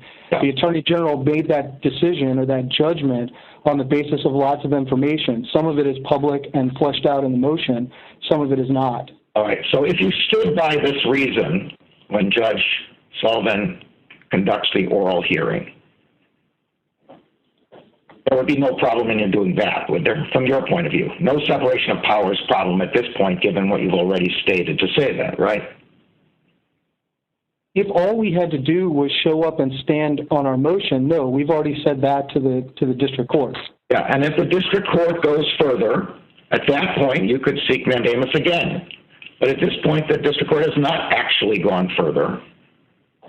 I mean, there's a brief on banc about what might happen, but the district court has not ordered you to do anything other than show up and brief the matter, right? With all respect, Judge Garland, I think I don't agree with that. After Judge Gleason wrote his op-ed calling for a factual inquiry, he was immediately appointed as an amicus as part of a process that the district court has now explained to this court was meant to probe our motives. And so to say that this is just an anodyne proceeding on the meaning of Rule 48 and all we will have to do is stand on our motion. I understand that, but you can refuse to answer any further. And if you're pressed further at that point, you can again move for mandamus. But there's the possibility that after all this briefing, the district judge will see the light in your view, and that will be the end of the matter. You know, unless there's extraneous outside information that someone other than the government presents, so that there's no probing of the government's subjective motives. Judge Garland, again, I go back to Cheney and Fokker. With all respect, I just think that undervalues the harms to a co-equal branch from compelling us to respond to improper questions and accusations by the court-appointed amicus about the reasons for our prosecutorial discretion. In Cheney, there actually was a order of discovery, and there isn't no order yet here. Isn't that right? In fact, it was the most wide-ranging discovery that the Supreme Court had ever seen, it said. Something along those lines. There hasn't been a discovery order yet. Is that correct? No, there hasn't been a discovery order per se, but there has been an order setting up a process to make us defend the exercise of a core executive duty. And I think to be fair, I think it doesn't take seriously the harms to a co-equal branch from a situation like that, where we are called in to have, questions and accusations thrown our way that we've got to respond to. That's exactly what Fokker says. Really, every day when I was an assistant U.S. attorney, accusations were thrown my way by the defense counsel. This is part of the job of being a prosecutor. I don't understand how merely being the subject of accusations from the other side, or even from the judge who often questioned what the government was doing, if each of those was a separation of powers case, we would have a large number of mandamus cases in the circuit. Judge Garland, in the vast majority of those circumstances, there's no separation of powers question at play. In the DPA context, I think it would be fairly remarkable if a district court said tomorrow that even if it had to approve a DPA, it was going to have a hearing so it could air out a bunch of allegations about whether the prosecutors had cut a sweetheart deal with the corporate defendants as part of a DPA. That seems to me exactly the harm that Fokker is discussing in Part 2A. And again, I just think it doesn't take the harm to a co-equal branch seriously to say, well, that's not really harm until the motion is granted or denied, because those are not the only harms that the separation of powers is meant to guard against. It's meant to guard against oversight and scrutiny of this core executive discretion. All right, I have the argument, and I've overstayed my welcome. Thank you. Thank you. Judge Griffith? Yeah, good morning, Mr. Wall, and thank you. I'm struggling with the meaning of the phrase in Rule 48A, leave of court, and what that means. Ms. Powell, for General Flynn, has a very narrow view of what it means. She said, I think it's almost ministerial, and maybe I'm misquoting Ms. Powell. I don't mean to do that. What is the government's view of what that phrase leave of court means? And let me put it to you this way. Is it appropriate in the government's view for a district court judge to have a hearing before ruling on Rule 48A? I think it depends on as I was trying to say earlier to Judge Srinivasan, what the hearing is designed to do. Okay, so I mean, but there's not a categorical prohibition on having a hearing, right? No, I'm not saying that once one of these things is filed, the district court just has to stamp it and send it out the door. The district court the question then becomes what's going to happen at the hearing. Is that right? I think, but if I could just go back to your first question, I think Rule 48A has a role to play with respect to opposed motions. We know that. With unopposed motions, We know the focus is the harassment to the defendant. I would say that also the district court can make sure that it's got the authoritative position of the executive branch, which it might not if you have a prosecutor that's been bribed or gone rogue. It can make sure the defendant's been counseled and is not agreeing to a harassing motion to dismiss against the defendant's interests. But I think that beyond that, which I'll grant is a fairly narrow conception of the rule, that's what Fokker says, I don't think that there's a substantive role for the court to play. That's what the Seventh Circuit said in In re United States. It's even what the Third Circuit said in Richards. It said no substantive authority. You can ask for the reasons. What if the court has? What if the court is concerned about favoritism being displayed to a politically powerful defendant? Is that a proper reason to have a hearing? No. That is a concern that is not the domain of Rule 48. That has political. What's your authority for that? So that's, I would say, in the United States, I'd say Richards, I'd say Fokker, that it doesn't matter what the district court may believe that the government has a bad motive, and that bad motive could be all sorts of things, favoritism or something else. But everybody agrees that the United States can't be made to bring a prosecution, even if it should, even if its motive for not commencing one is irregular or impermissible. And the same is exactly true of dismissing or maintaining a prosecution. There are checks on that, plenty of checks on them in our political. Okay, what would be an appropriate hearing for Judge Sullivan to call on these facts in this case? What are the outer limits of what he could do that the government would think is appropriate? Oh, I don't think that there is one on the facts of this case. You have a well-counseled defendant. You have the no hearing at all. I'm sorry. So you're saying on the facts of this case, no hearing at all would be appropriate? Well, if he needs to understand the motion, but as a substantive matter, to try to get behind the motion for some motive or another, no. So what do you mean if he needs to understand the motion? I'm trying to get at what you think would be an appropriate hearing for Judge Sullivan to call in this case. What would that hearing look like? On these facts, I don't think there is an appropriate hearing that could be had, Judge Griffith. I think in other cases, you can imagine where a district court was just trying to understand the law. But here, Judge Sullivan's briefs make clear that he understands the law. He thinks it's a different standard from what I read Fokker to have. But he wants a hearing to probe our motives. No sort of hearing like that is going to be permissible. Okay. Thank you very much. Thank you. Judge Millett? Yes. Good morning, Mr. Wall. So, a quick question. First of all, I thought Ms. Powell had said, and I'd just like you to clarify, does the filing of a 48A motion by the government have to get approved by the Solicitor General and or Attorney General? I don't know about I think it is rare that they go all the way up to the Attorney General. The Solicitor General is typically not involved. The Attorney General was involved here. Sure. No, I got that. Okay, so it's not something that routinely happens. I want to make sure, I'm trying to figure out like Judge Griffith here, what that leave of court is meant to cover and to help understand what it doesn't allow. It helps understand what it does allow, for me at least. And so I think you may have said this would be okay, but I just want to confirm. I had asked Ms. Powell, referring Judge Wilkins to Judge Wilkins' hypothetical about information coming in from a buckload of nuns who have seen money pass, a suitcase of money pass from a defendant to a AUSA. And so do you agree that it would be appropriate for the district court under Rule 48A to have a hearing and ask the government what was the real reason for your decision? You said in your motion, I think it's hypothetical, it was Brady violations. Evidence has come to my attention, maybe it's wrong, of a bribery, but here's the video. Can the district court push and ask that question? What's the real motive here? Was it a bribe or was it Brady?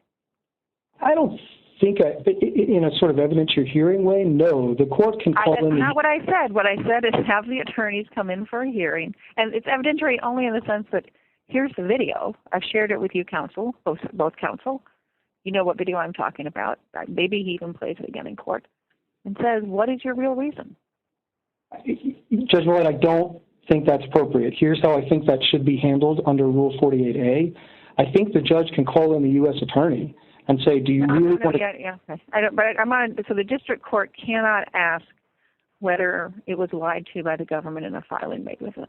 Oh, not under Rule 48A. It can certainly ask for purposes of sanctioning an attorney before it under other authorities. Can it do that after it dismisses the case, or does it need to do it while the case is still pending? No, I think it could do it before or after as a matter of sanctioning an attorney under... If I said before, I don't know if... just tell me. I have no idea. Can you issue sanctions or hold a government attorney in contempt after the case is dismissed? Or do you need to do that before it's dismissed?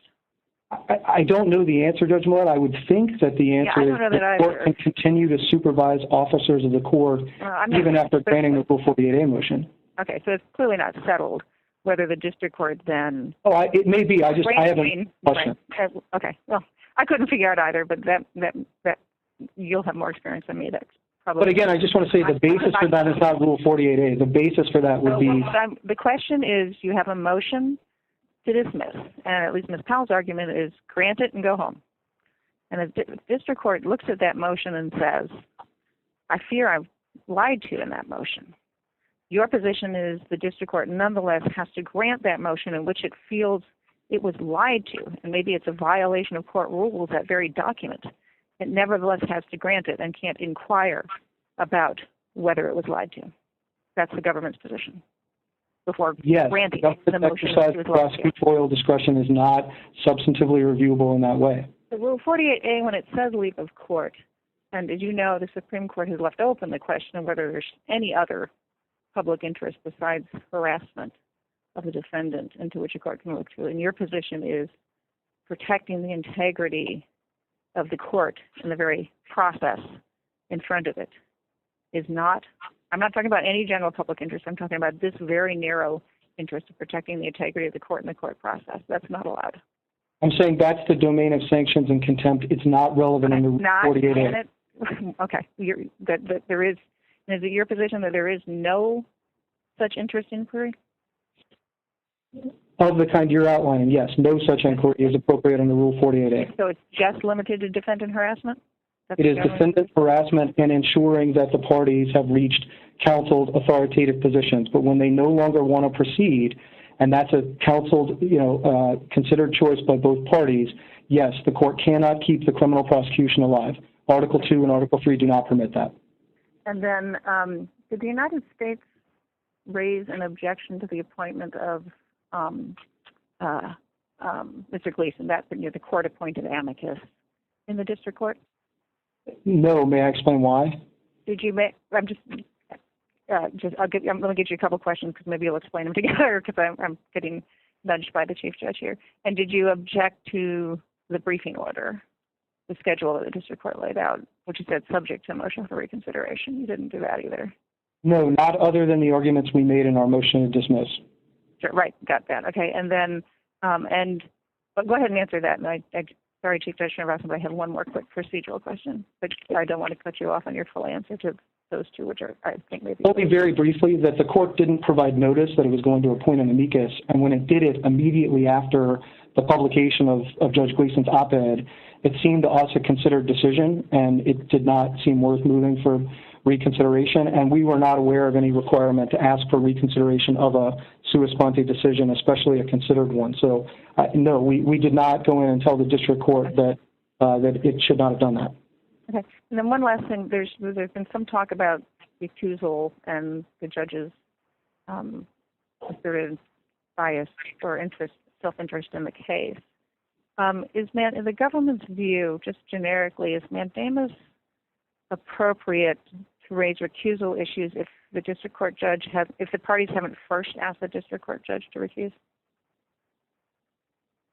I think that would be an odd requirement where part of what gives rise to the potential appearance of impartiality is the conduct in the mandamus proceeding itself. I think the mandamus petition itself, even before there was any filing by Judge Flynn, already asked for disqualification of the judge. So I'm asking, are you aware of any case that has granted that on mandamus has granted recusal without someone first asking the district court to recuse? I'm not aware that a court has ever been faced with a situation like this one. I mean, this is an unprecedented en banc petition. All right, thank you. Thank you. Judge Pillard? Good morning, Solicitor General Wall. Morning. I think we all agree we owe huge deference to the United States government, and there's not a judge in this city that questions that. And I think it's clear that courts owe virtually complete deference to the government under Rule 48A. And I appreciate that it was General Flynn and not the United States that initiated the mandamus petition, and that General Flynn alone sought recusal of the district judge, at least at the panel stage. But the integrity and independence of the court is also at play here. I mean, the separation of powers is protecting Article III courts also. And in this case, the district judge was also skeptical in the plea colloquy, accepting the plea in the first place. And in fact, Flynn would have been sentenced long ago, but for Judge Sullivan's skepticism and saying, if you don't want to do this right now, take more time, talk to your counsel, I have a room for you. But then the district judge, at your urging, at the government's urging, accepted the plea as factually supported by the government's evidence. The government urged, he didn't dream up this order. He didn't dream up the plea of guilty. And the government demonstrably said, we can meet our burden of proof beyond reasonable doubt. He looked at that. He scrutinized that. And now you're insisting that the district court contradict an order that he previously granted. He previously got on board. And you're saying, actually, never mind. Rule 48 requires leave of court. He has to participate. The rule calls on him to play a role. And what self-respecting Article III district judge would simply jump and enter an order without doing what he could do to understand both sides? To understand both sides. He wasn't appointing Gleason to be the judge. He was appointing Gleason to make the strongest arguments. And he understood and trusted that the government would make its strongest arguments, and he would therefore, in the adversary system, have the strongest understanding of what was before him. And I've listened carefully, I appreciate that your argument today has focused almost entirely on the prospect of a factual inquiry that I think you said the district judge seems to want to engage in. But all that was scheduled was briefing and argument on the law, right? It was briefing and argument. He never said factual development was necessary. Yes, Gleason asked for it, but there's no order of discovery here. So if it's just lawyers' arguments about the existing record, just lawyers' arguments about the existing record, what is the intrusion on General Flynn's clear and indisputable right? 2 points, Judge Pillard, and they're really critical. The first is you are certainly right that the government no longer wants to prosecute, and that's true for any case in which you've got Rule 48. And, for a small subset of them, you actually have a plea. We're not asking the district court to contradict anything that it's done earlier. As Fokker says, the Rule 48 motion, like approving a DPA, says it involves no formal judicial action, and the court never exercises its coercive power. So accepting a plea is different from simply allowing the executive to let a case go as a constitutional matter. And to take the second part of your question, you're right that the district court below never entered an order per se and said there'll be fact development. He just appointed an amicus that had called for it and has now filed briefs asking for it. But he has said that to this court, both in his briefs to the panel and even more explicitly at various points in his rehearing petition. Now, at argument below, I think the district court's counsel backed away from that and said he just wants to have a hearing and ask some questions. And the dissent accordingly believed that discovery and evidence and this kind of factual probing wasn't at issue. If the court really thinks that's not at issue, then I think that should be among the limits that it should place on the district court when the case goes back. If all we're doing is arguing about Rule 48, it's hard for me to see then what we're going to do below because the district court has explained what its legal view is. There's no basis for looking behind what we've done on the face of the motion itself, so then I'd say it's even clearer that we ought to get mandamus because there's no reason to have any unnecessary proceeding. If it's not meant to probe behind what we've said, and if what we've said satisfies, as you agree, is a very deferential standard, it's hard for me to see what the point of these further proceedings is at all. Then I think the panel was clearly correct to enter mandamus. Doesn't it cut exactly the other way? You haven't even asked the district court to rule yet. The district court hasn't ruled. I think that's just the basic differential between this case and every other case except for Richardson. I just, one follow-up. You said you're not asking the district court to contradict himself, but you are asking him to accept. I mean, if you weren't asking him to do anything, you wouldn't be here to mandamus him, right? You need the judge to sign off on the Rule 48A. And, right? I mean, right now there's a plea in place. He could call a sentencing hearing tomorrow, presumably.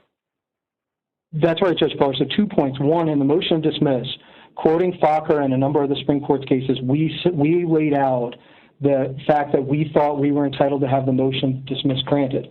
Rather than accepting that argument, the district court has convened to this entire proceeding, invited the public to participate, and raised the specter of contempt. But in moving forward with it, we're not asking the district court to contradict itself. It found before that there was a factual basis for the plea. We're not asking the district court to say anything different. We are only asking the district court to say the Attorney General has now made a policy judgment that it is no longer in the interests of the United States to prosecute, whether or not the government could move forward and there's an adequate factual basis. And I am bound to that decision because that decision is vested in him under the Constitution. There's no inconsistency between those two things, and that's why the court says in Fokker that signing off on a DPA or allowing the court to dismiss a prosecution is not like accepting a plea under Rule 11. It doesn't invoke the court's coercive power. It doesn't involve formal judicial action, adopting or imposing anything. It just agrees to let a case go indefinitely.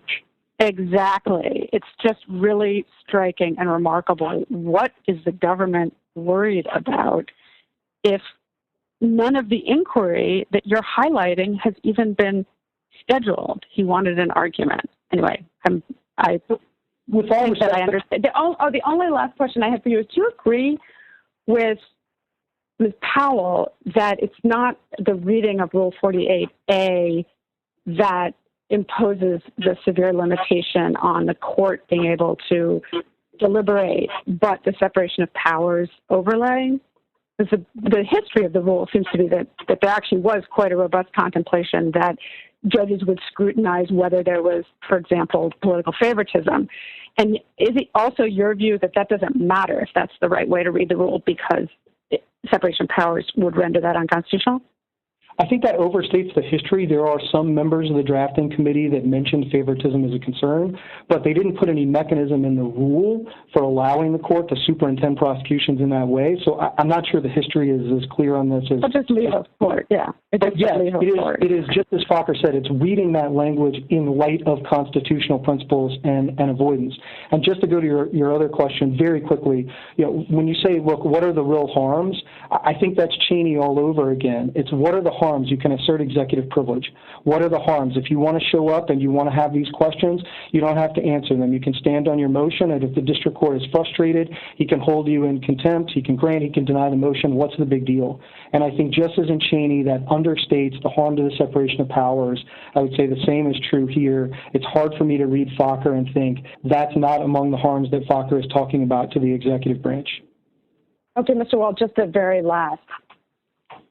shouldn't the district court be able to hear and consider, in light of the strongest arguments, and I'm not talking about facts, whatever's in the record now, period, assume that that is all that there is. But shouldn't the district court be able to hear and consider, in light of the strongest arguments on both sides, why the government believes the evidence is now doesn't support going forward? Your view that he should not be able, that Rule 48A does not authorize him to have a lawyer's talking kind of hearing to guide him in exercising the leave of court authorities.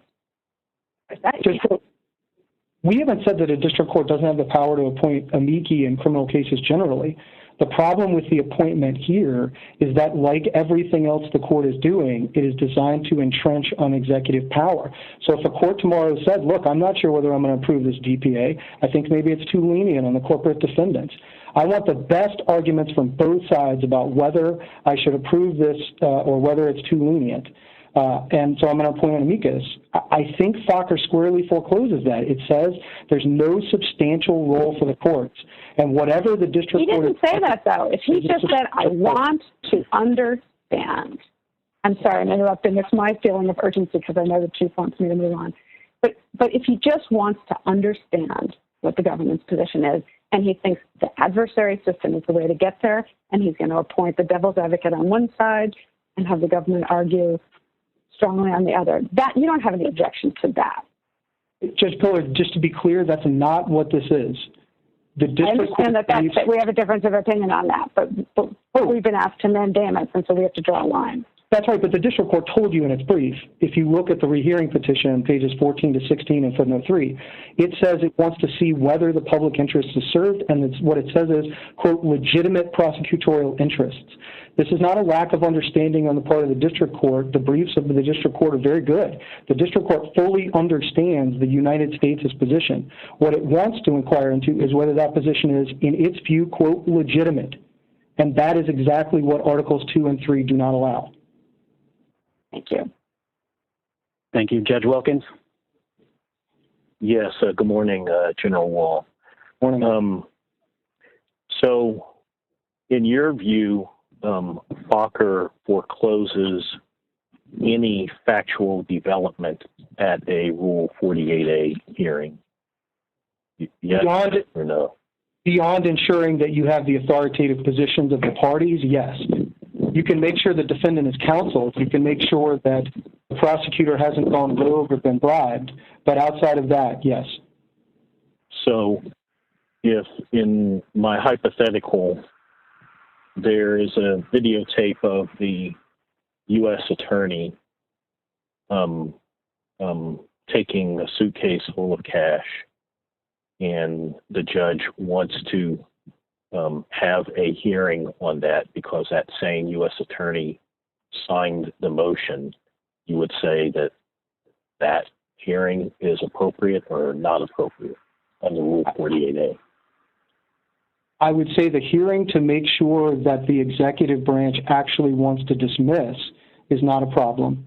But if the U.S. attorney shows up and says, I want to dismiss, we'll deal separately with whether the AUSA committed bribery. No, the court can... No, my hypothetical is that excuse me, sir, my hypothetical is that the U.S. attorney is the one in the videotape taking a bribe, and the judge makes that factual finding, that the person standing in front of him, the U.S. attorney, is the person in the videotape.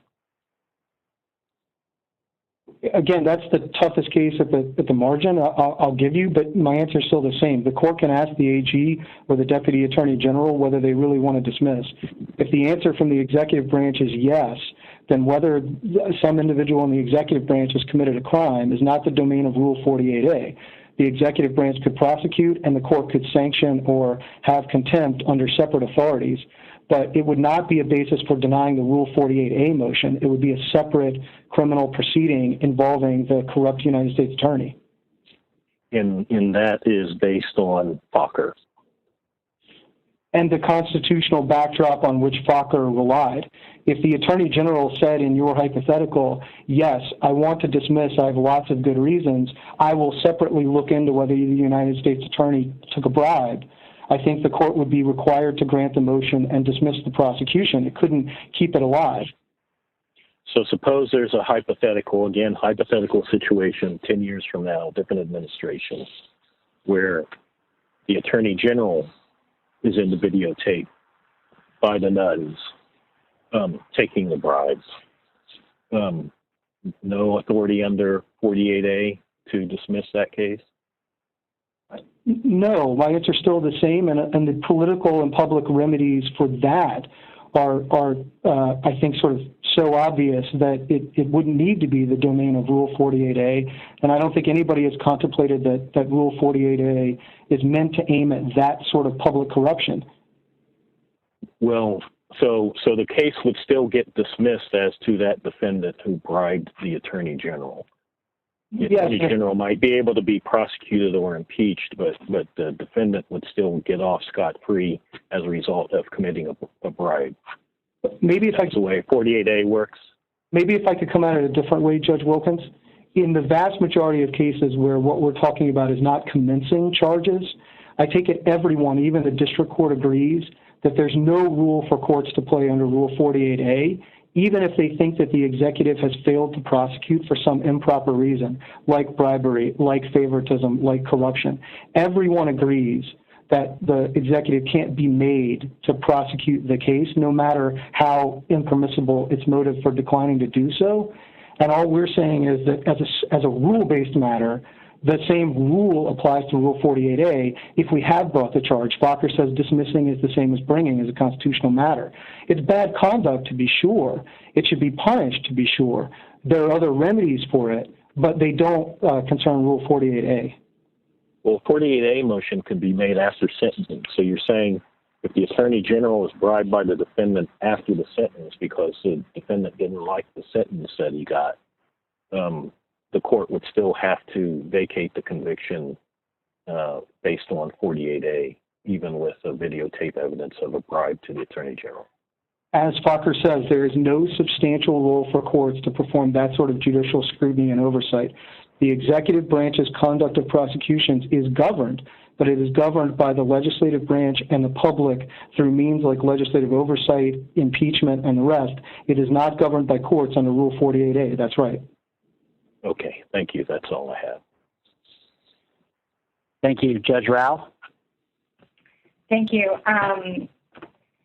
So, Mr. Wall, I guess my first question to you is, in light of the dissent accompanying the panel opinion, which rested in significant measure on the failure of the government to file a separate mandamus petition, and then the subsequent grant of rehearing en banc, why has the government not filed a separate mandamus petition at this point?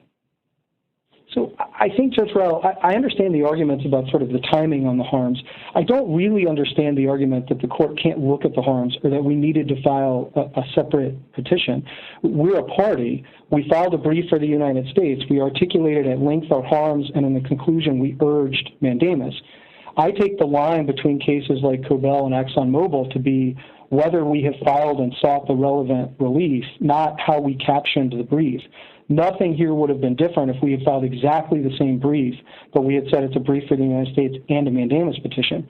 And we haven't been able to find any case from any court where an appellee supported an appellant or a respondent supported a petitioner, and the court didn't look at the arguments that that party was making in support of the relief. Well, so I may agree with you as to that argument, but at this point, it seems that at least some members of the court do not. So. I understand that there may be disagreement over that, but I just think that it would, to have come in now and to have filed a late-breaking mandatory mandamus petition that would have been word for word what we had already put in front of the court is exactly what I understand Cobell and ExxonMobil to say isn't necessary. And I think it would have been distracting. It arguably would have been dilatory in the same eyes of the members who think that we should have filed earlier. And again, even if you thought that there was some problem with our raising those harms as a party, as a respondent supporting petitioner, which we do routinely in the courts of appeals, indeed there's a Supreme Court rule expressly designed to allow this, I still think General Flynn can raise the harms under cases like Bond. Because after all, it's not an abstract separation of powers we're talking about. It's meant to protect individual liberty. He has his own Article III injury, hence he can raise the separation of powers violation. And even more generally, with respect to equitable relief, courts look all the time at the interests of third parties in deciding whether to grant or deny equitable relief. So it's hard for me to understand how the court, if it can do that, can't, in granting mandamus, look at the harms to a party that actually filed and requested mandamus. I think it would come down then to saying we didn't caption our brief a particular way, and I don't understand anything in the rules or common sense to recommend that approach. Okay. So no one here seems to be suggesting that the district court can deny the Rule 48 motion on the facts here. And if we accept your argument, that probing the reasons behind the executive's decision about whether to prosecute infringes on Article 2, and that harm is pretty clearly established by Fokker and other cases.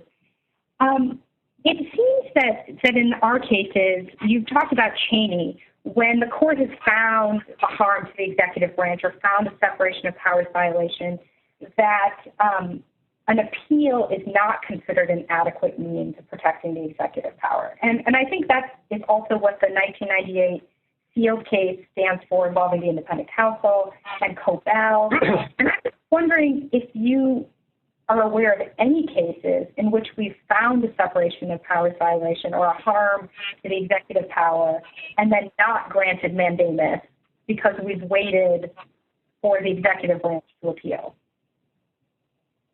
I am not aware of any case, Judge Rao, where the resolution of a motion was compelled by clear law and the conduct of hearing the motion would violate Articles 2 and 3 or any other constitutional principle, but mandamus was denied. The closest example, of course, is the Seventh Circuit, where the Seventh Circuit granted mandamus.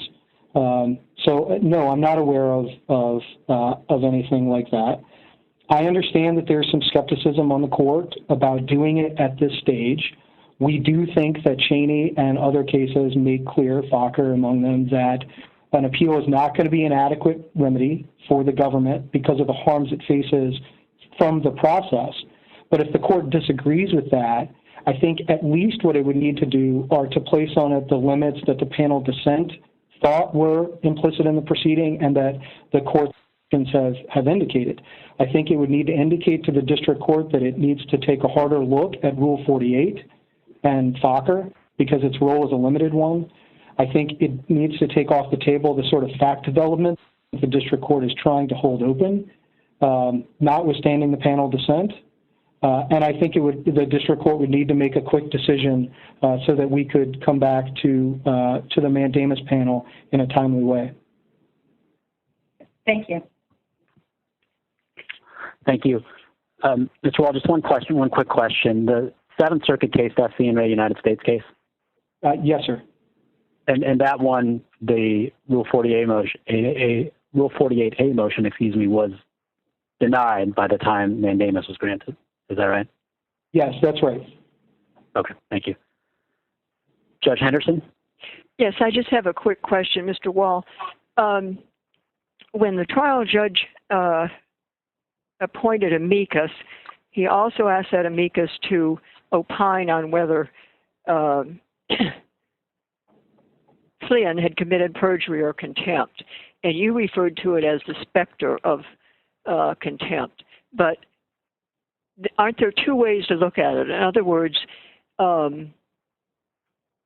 it protects the Article 3 interest, because if a trial judge thinks he's been hoodwinked or dealt with dishonestly, he can hold whoever's responsible for it in contempt. On the other hand, it could also indicate that Judge Sullivan is thinking, well, I may have to dismiss the charges, but I'm not through with him yet. You have a position on that?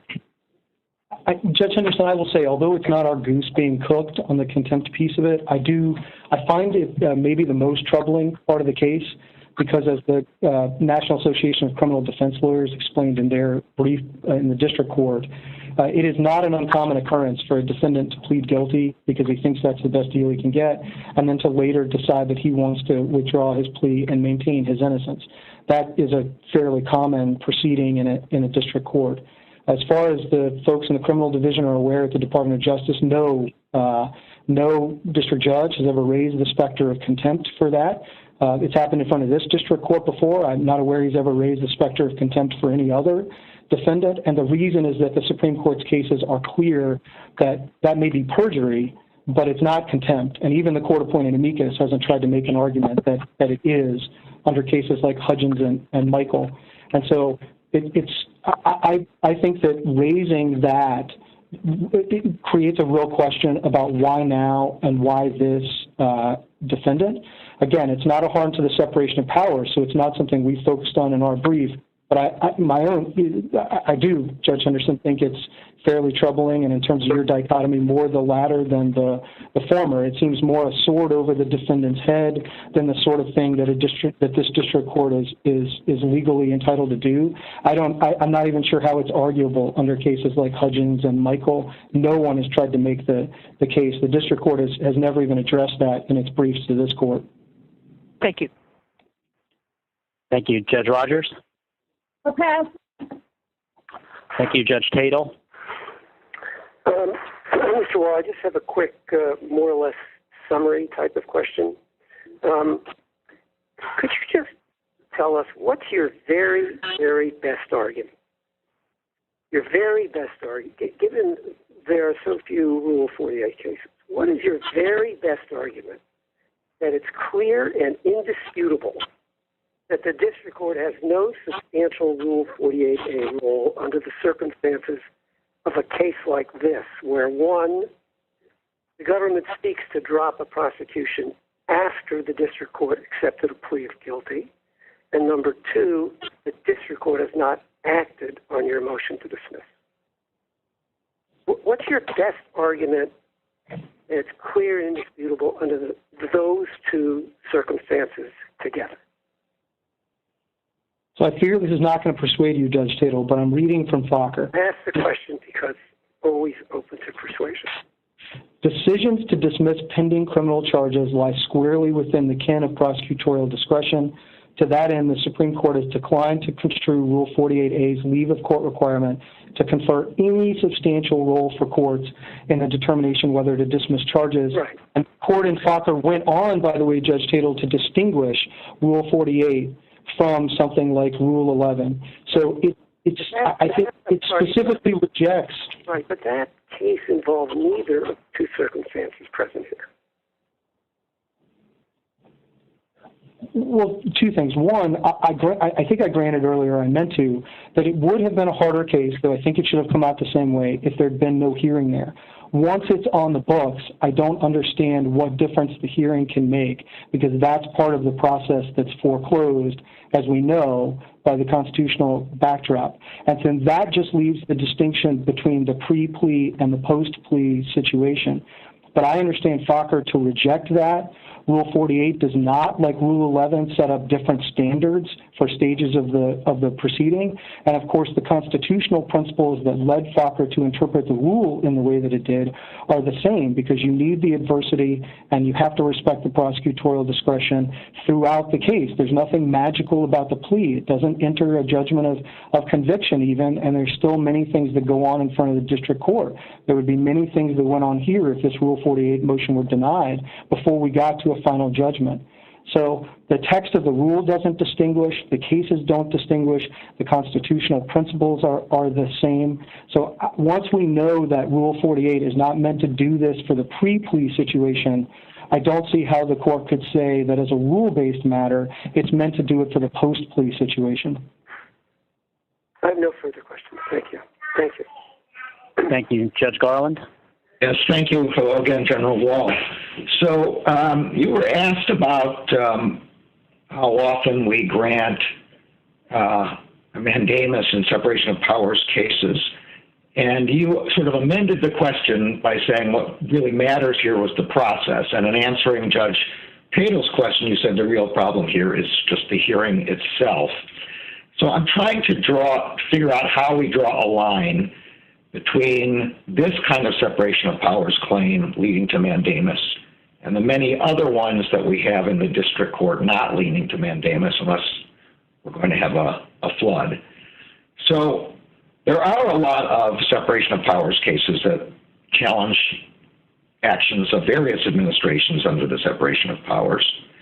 And in fact, the argument in the Appropriations Clause case that we just heard on Bank, our last en banc, was that the allegedly unauthorized spending by the executive, if permitted to go forward, would constitute a violation of separation of powers. So here's my hypothetical. Assuming they're standing, and assuming that that claim is indisputable, would it be appropriate for a plaintiff to petition this court to mandamus a district judge to rule in its favor and not wait for the district court to ever rule? In a case between private parties, Judge Garland, I'm not sure that it would. I would limit it in three ways that I think cabin your concern. The parties, the House of Representatives, or the Congress as a whole. In other words, the Congress claims, in my hypothetical, the Congress claims that the executive branch, in disregard of the Appropriations Clause, is spending money. And in fact, imagine that the executive branch just says, we don't care about the Appropriation Clause, we're going to spend it anyway. Why is that kind of separation of powers claim remedial, while the having to go to a hearing claim that you have here is non-remedial? I'm only looking at that adequate alternatives ground. Right, and so if we've assumed away all the threshold questions like standing and all the rest, yes. Just to preserve our objections on those grounds. I understand. I'm not trying to decide the other case today. Right. I guess I'd say a few things. One, the constitutional principles have got to be crystal clear, and here they are under Fokker. You've got to have a clear and indisputable right, not just be correct on the merits, as you know. Oh, all right. I'm giving you the hypothetical. The Constitution says appropriations are made by the Congress, and the executive says, I don't care, I'm going to spend the money anyway. So right. It's indisputable that there's a violation. I'm not saying that's the circumstance we're in. I'm just asking you if it's indisputable. Or imagine now the Supreme Court has also held in another case that the executive can't, which hardly seems necessary, the executive can't spend money without appropriations from the Congress. And what? And does that not even have to be heard by the district judge? No, so I'd say two other things, Judge Garland. First, it's not the district court imposing the injury, it's an interbranch dispute. But the writ of mandamus is about confining a district court within the bounds of its lawful authority. So this is much more squarely within the mandamus than there. And of course, here you have the executive branch in the case raising the harms from what the district court is doing. In your hypothetical, you can pay back money, of course, but here you can't undo the scrutiny from the district court's process that it is set up, which usurps our exercise of prosecutorial discretion. There's no way to undo that harm. And looking at the alternative remedies, paying back money where it's been spent on various laborers to do things is not a realistic answer to that question. The claim in the hypothetical I'm raising is that the money is being spent, and that is, or is about to be spent, and that will constitute an irreparable injury to the congressional branch, and the money can't be obtained because, in any practical way because it's being spent on goods and services that can't be given back by anyone. So why is your going to a hearing, you meaning the executive branch, more important or more irremedial than Congress's authority to determine spending? So I assume that's a situation, though, where a party is coming in and asking for an injunction against the spending of the money. But mandamus, as you know, is a writ directed to the district court because the district court is imposing. There, it's an executive injury. So, yes, you'd have to run the equitable factors on likelihood of success and the merits and equitable interest and all the rest. But I don't think it's a problem for the court in terms of if it were to grant mandamus here, why not mandamus in every other case? Because here, what you have is you've got clear circuit law, and you've got a district court that's put in place a process where the harms really can't be remedied later. Let me just adjust the hypothetical one more time. What I'm asking is whether the judge can be mandamused to make a ruling. So imagine the district court says, somebody applies for a preliminary injunction, and the court says, all right, well, I'll hear it. We're going to have a big hearing. I don't care what the Supreme Court said about this. I want to have a big hearing, and I want a bunch of facts. And Congress's argument is every day separation of powers is being violated. So the mandamus would be directed against the district court to make a decision it has not yet made, which is what you're asking the district court to do here, asking us to do here. Order the district court to make a decision it has not yet made. I don't think so, Judge Garland. I think the difference between a case like that one and a case like this one or Cheney is that the separation of powers doesn't itself require federal courts to stop injuries imposed by the executive. You've got to satisfy whatever the legal requirements for an injunction and all the rest. It does, as Cheney says, prohibit federal courts from injuring the executive in particular ways. That is the traditional function of a writ of mandamus, or at least one of them. So I think that's the difference between your hypothetical and this case. Cheney and this case can be on one side of the line without sweeping in all of the kinds of cases that you're concerned about. Okay, thanks very much. Appreciate the answer. Thank you. Judge Griffith? Yeah, General Wall, I just have one quick question, I think. You're right to point us to the separation of powers concern here, and that's critical. But help me understand, how is it a breach of the separation of powers for the government to be asked questions? Why can't it be the case that at this hearing, if an inappropriate line of inquiry is followed, the government objects, interposes an objection, and doesn't answer, and then that gets appealed, and we follow the normal course? Isn't that how we normally deal with claims that separation of powers are being violated by asking questions that are inappropriate? So, Judge Griffith, that was exactly the court's reasoning, this court's reasoning in Cheney. Look, all the executive needs to do is assert the privilege, and then we can deal with the harms from if the district court requires you to turn over something that you say is privileged. But what's the harm, this court said, in simply requiring the assertion of the privilege? And the Supreme Court said that was insufficiently respectful of the harms to the executive branch. And I'd say the same thing here, and Fokker supports this. There is a harm that I think this court should not undervalue to making the executive come in and respond to the kinds of accusations that this court-appointed amicus has put in a 70-page brief that by now the court has read. And simply, I think it diminishes the interest of a co-equal branch to say, well, what's the harm in being called to account like that? What's the harm in having to answer all of those? If you don't want to put on evidence, you can decline. If he wants to hold you in contempt, he can. That entire proceeding, which I think threatens to be a spectacle in front of the district court, frankly, is what Articles 2 and 3 are meant to place off limits. Once the executive wants to dismiss and the defendant agrees, there's no controversy left between the parties, and the court's injecting itself in a way that, as I say, creates real harms to the executive. Thank you. Thank you, Judge Millett.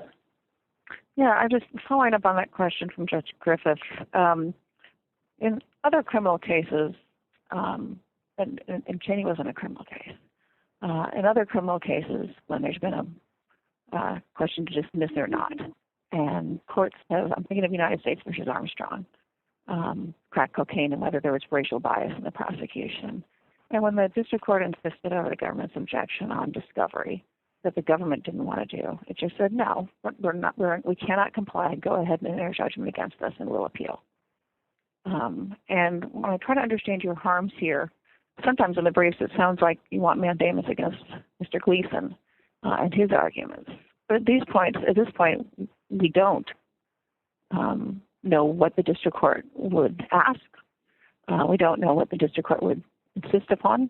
Even if the district court asks something and you say, we're not going to answer because of privilege or separation of powers, You can just do that. There's nothing that compels you, as in Cheney, to start turning over documents.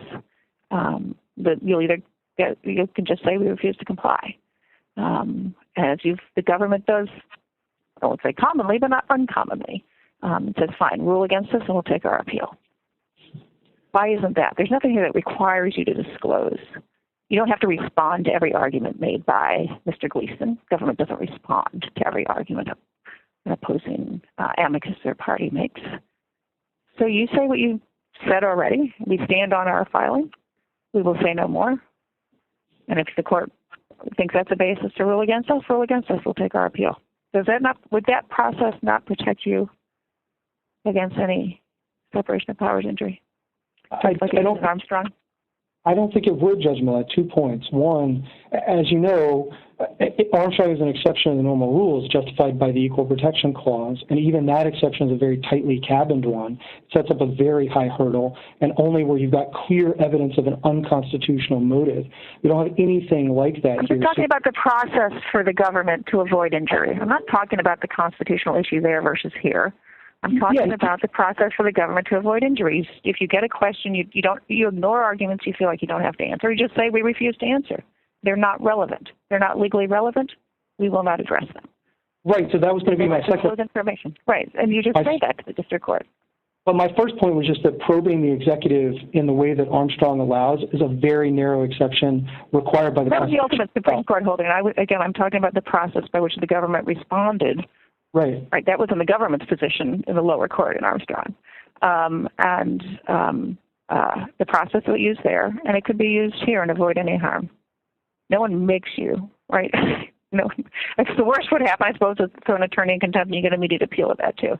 But that wasn't even, no one's even mentioned that. So that would completely protect you against disclosing anything that you don't think you should have to disclose. But I guess what I've been trying to say, Judge Millett, is that I think the process itself is harmful, and if a district court said tomorrow, I want you to justify this DPA, and if you don't want to explain to me why you've entered into it or why you've taken a sweetheart deal, then, you can stand there as the amicus says various things, and I create a record on your silence, and I take that to be the sort of harm that Fokker says is not permissible because you're extending the criminal process, you're exposing or asking the executive to expose its deliberative process, you're threatening to reveal sensitive information because of course wait. No one's threatening to reveal, because you've got complete control over that. And so asking the government to reveal something that the government considers to be privileged. And maybe the district court's wrong as rain, but the district court thinks it's an open question. That's mandamusable every time a question like that is asked in a district court across this country. That's mandamusable. No, Judge Millett, when a district court in this circuit begins to probe in that way with respect to a DPA or a Rule 48 motion, it is mandamusable under Fokker. And the reason, and I may not persuade you, but the reason is that the harm from usurping a constitutionally vested power in another branch is not undone. Well, just to be clear, asking questions is the usurpation. Just to be clear, your position is no one's forcing you to answer. You have control of your answer or non-answer. So asking the question is the constitutional violation, just to be clear, just so I understand your position. Yes, that's not a price or cost that's imposed by Rule 48A. Okay, and then I want to ask again, just to be clear, it's a little surprised about your response about lying to the court. So let me make things absolutely crystal clear. You have a crate, and this is a hypothetical case, capital H.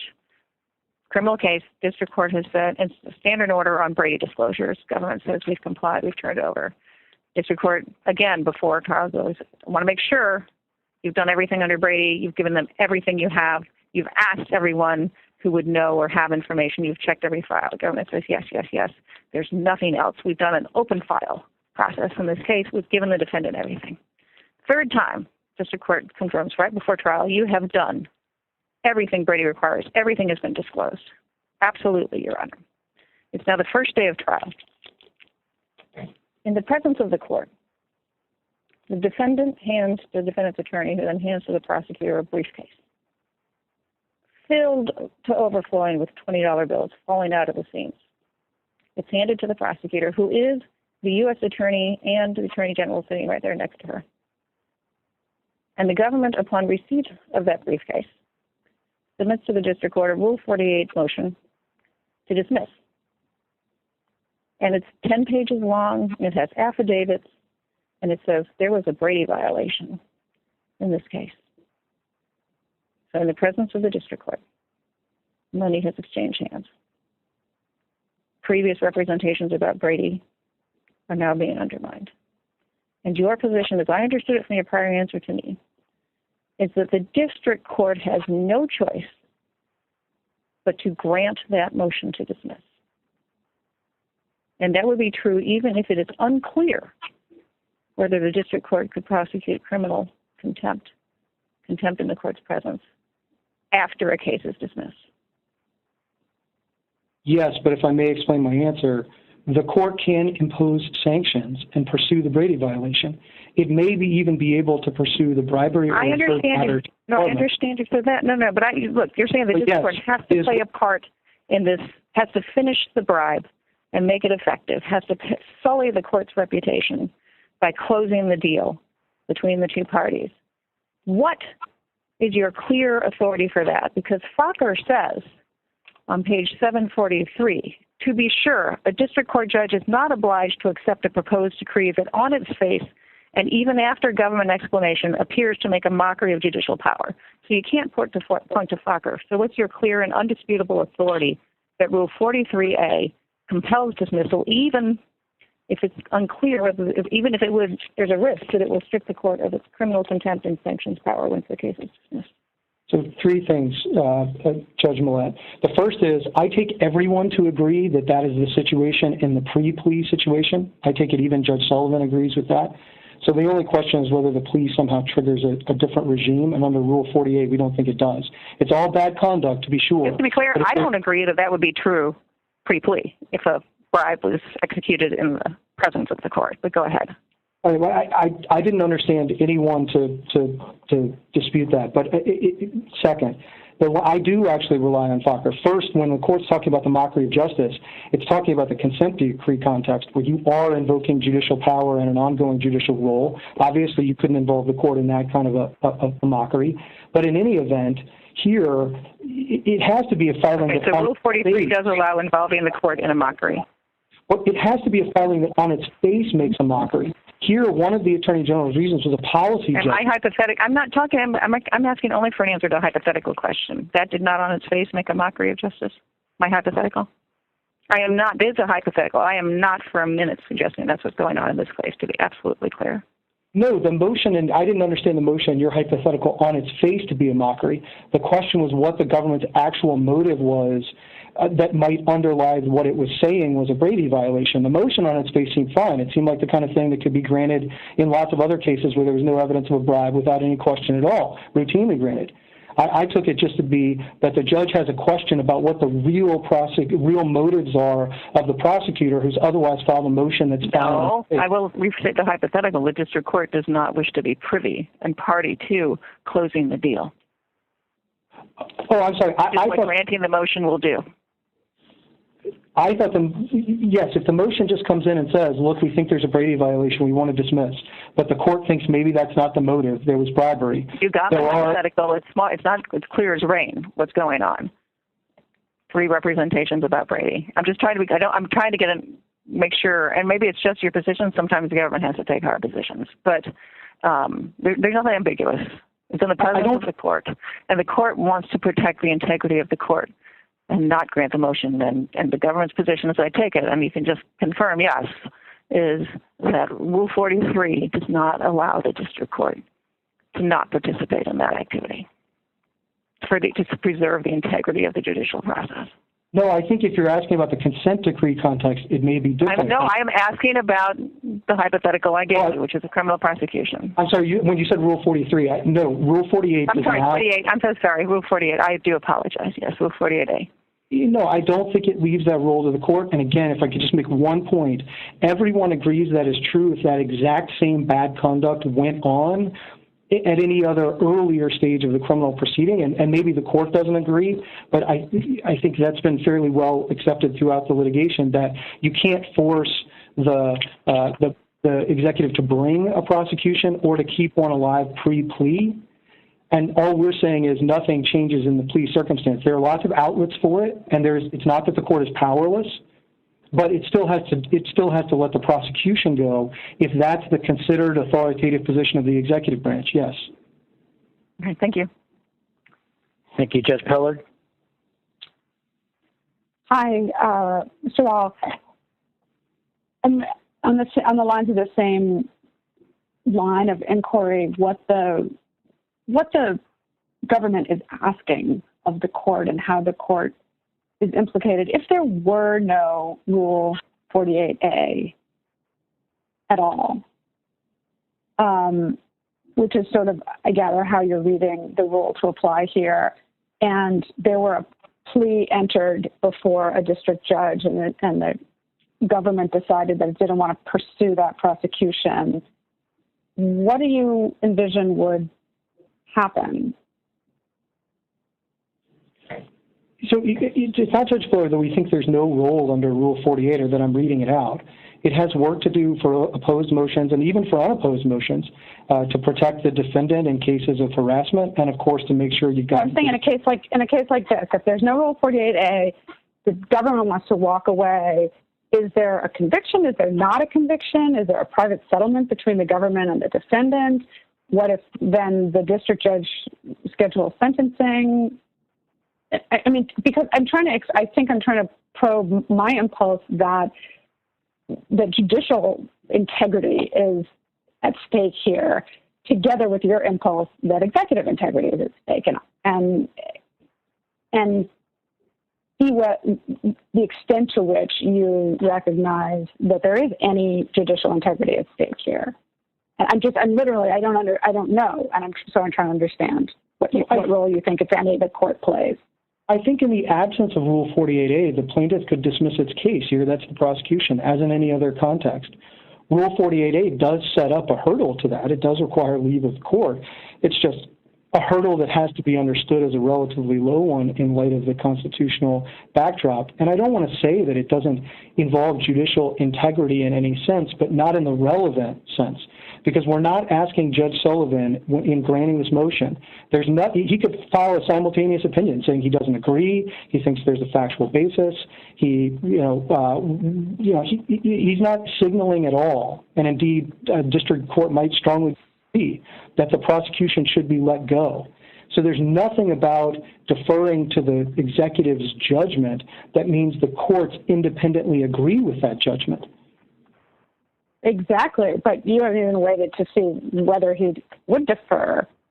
But anyway, that was helpful. So if there were no Rule 48, the government could just stop pursuing the case and send a letter to the court, and that would be done. In your view, that would be effective in ending, even though there was a plea that was accepted.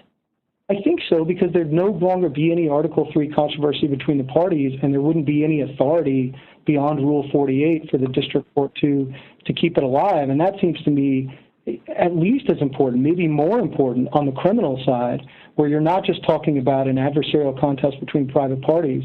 You're talking about an adversarial contest between a private citizen and a branch of government. And what the district court has never explained is how it could keep alive a controversy, not over the executive's objection, which means that if the Rule 48 motion has to be granted at the end of the day, then the real question is, what is the purpose of allowing unnecessary proceedings to play themselves out? Well, and the only answer is the court thinks that there are no harms to the executive. Yes, and I think this has been clarifying here, because I think our court has seen there to be a role under Amidon, for example, on page 620, where we refer to Rule 28A's requirement of judicial leave, which gives the court a role in dismissals. And there it's just following indictment. In the exercise of its responsibility, the court will not be content with a mere conclusory statement by the prosecutor, require a statement of reasons, the role of guarding against abuse of prosecutorial discretion. So there's a there's a discussion of the role of the court. And as I took Judge Tatel's questions of you to also focus on, it feels like the court's role is particularly robust where there is a plea that has been accepted, and Amidon specifically talks about the imposition of a sentence, which is a matter for discretion of the trial judge. And so to the extent that there is a balance between executive authority and judicial authority, the judicial authority becomes more prominent when there's a conviction of guilt, none of which is to speak ultimately to the merits of the 48A, but just to, as I said, to probe your position that there is no role on these facts. But even Amidon, at the court. Sorry. Go ahead. But even Amidon at 622 says, well, sure, the executive's got to supply a reason. But the Judge Leventhal says, but the court can't deny the Rule 48 motion because its conception of the public interest differs from that of the prosecutor. I don't know how to square that up with footnote 3 of the rehearing petition, which makes clear that the district court is going to conduct an independent inquiry into whether, in its view, we've satisfied the public interest. So even if the court disagrees with what the panel did, I still think in sending it back to the district court, as I said earlier, it would be helpful to provide the district court some guidance on what I take to be the fairly limited role for the district court in this context, because, of course, the court was aware of Amidon in Fokker. It relied on the statements in Amidon that rejected judicial oversight, and it cited all of the intervening separation of powers cases from the Supreme Court. I mean, it's not a blank slate. You have Armstrong, BLE, Waite, Heckler v. Cheney. So I understand that none of which involved mandamus before ruling. Thank you, Mr. I just want to make sure we have a chance to get through the follow-up. Get through this, Wilkinson. Right, and on page 622, just to circle back of Amidon, the requirement of judicial approval entitles the judge to obtain and evaluate the prosecutor's reasons, close quote. Thank you. Thank you. Judge Wilkins? Yes, one question. Why isn't it a proper interpretation of Rule 48A and Rule 48B in Judge Millett's hypothetical? If the district judge observes what he finds to be a bribe occur in her courtroom and decides that she does not want to be a party to it, why can't the judge deny the 48A motion? And yes, the judge can't force the government to continue with the prosecution, but then the defendant just moves to dismiss because of impermissible delay under 48B, and the judge grants that motion. Why isn't that an appropriate way for that to play out? So 3 quick points, Judge Wilkins. The first is that there's no mechanism in Rule 48, as your question recognizes, to force the executive to proceed, which I think is strong evidence that that's not the purpose of the rule. Second, there are other ways to expose and respond to the executive misconduct that you were talking about: legislative oversight, impeachment, elections, all the rest. And the third is, I just think you may disagree with me on this hypothetical. I think it goes to whether you have the considered position of the parties. But even if you think that it's not the sort of thing or it is the sort of thing that Rule 48 ought to cover, it does highlight, I think, how far we are from that in this case. Even if you thought that maybe a crime committed in front of the district court by the prosecutor would be the sort of thing that would allow the court to probe the government's motives, all that underscores is how far we are away from a case like that. There's no Armstrong allegation here of unconstitutionality. There's no allegation of unlawful conduct of the kind that you're talking about. There's a question about whether there's been improper political influence, as the court-appointed amicus has said. But that's not the sort of thing that the hypo gets at. That seems like clearly the sort of thing that should be taken care of through political channels.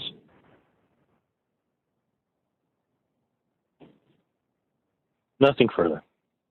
Thank you. Judge Rao? No further questions. Thank you. Thank you. Thank you, General Wall. We'll give you a bit of time for rebuttal as well.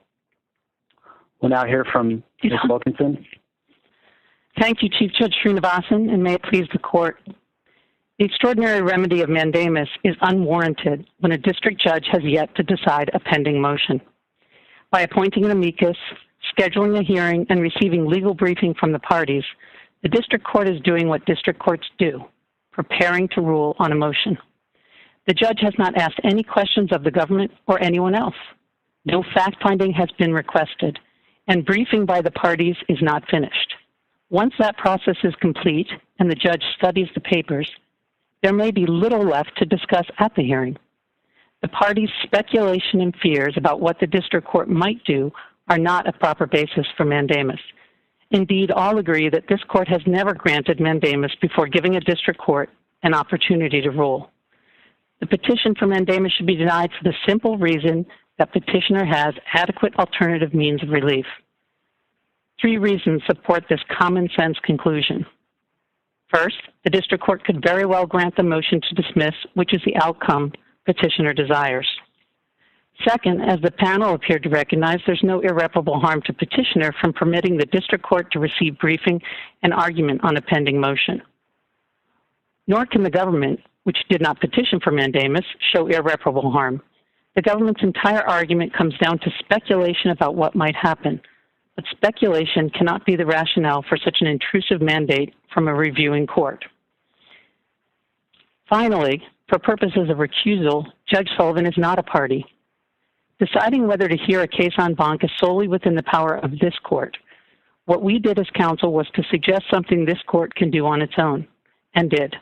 Our suggestion is consistent with the Supreme Court's definitive statement in Western Pacific, giving litigants and counsel the ability to request en banc review, but the power remains with this court. Thank you, Your Honor, and I'm happy to answer questions. Thank you. Ms. Wilkinson, I have a couple of questions. First, in your view, is there anything that a district judge could do in advance of ruling on a motion in terms of setting out the grounds on which the district judge wants to hear further that would result in an entitlement to mandamus? I think it would be very difficult, Your Honor, in a vacuum to say he could do anything because, as in this case, the judge has just ordered briefing and is determining what the issues are. But I could see the government objecting, for example, and there's no reason to believe this would ever happen, but if you're asking me a hypothetical, for example, if the Attorney General was ordered to appear, I would think that would be something the government would object to, would move to quash, and the district court might easily say, you're right, I'm not going to do that. And that's the problem with all the arguments you've heard from the government. It's not only that they can say no when asked these questions that they fear are going to be asked, but the judge could accept their no, could accept their answer that this is privilege, this is part of the deliberative process, and move on. It's not clear that when they explain that, the court would continue. If we take out of play the harm that ensues from asking a particular official to appear, and we just stay within the kind of cases that involved the normal give and take between counsel for the government and the court, even in the scope of the hearing itself, you think there's nothing that the court could ask of counsel that would entitle the government to mandamus at that time. Your view is that even in the scope of the hearing itself, the government always has a remedy because it can decline to answer. And then if that occasions a ruling against the government, then that can be appealed? Yes. And then what do you do with the acting Solicitor General's explanation of Cheney, the proposition that, well, that was effectively what was at issue in Cheney, and the Supreme Court set down a different type of understanding in indicating that, no, it's not always enough that somebody can show up and decline to answer a particular question. Sometimes the mandamus is warranted, even to keep a district court from going down that road.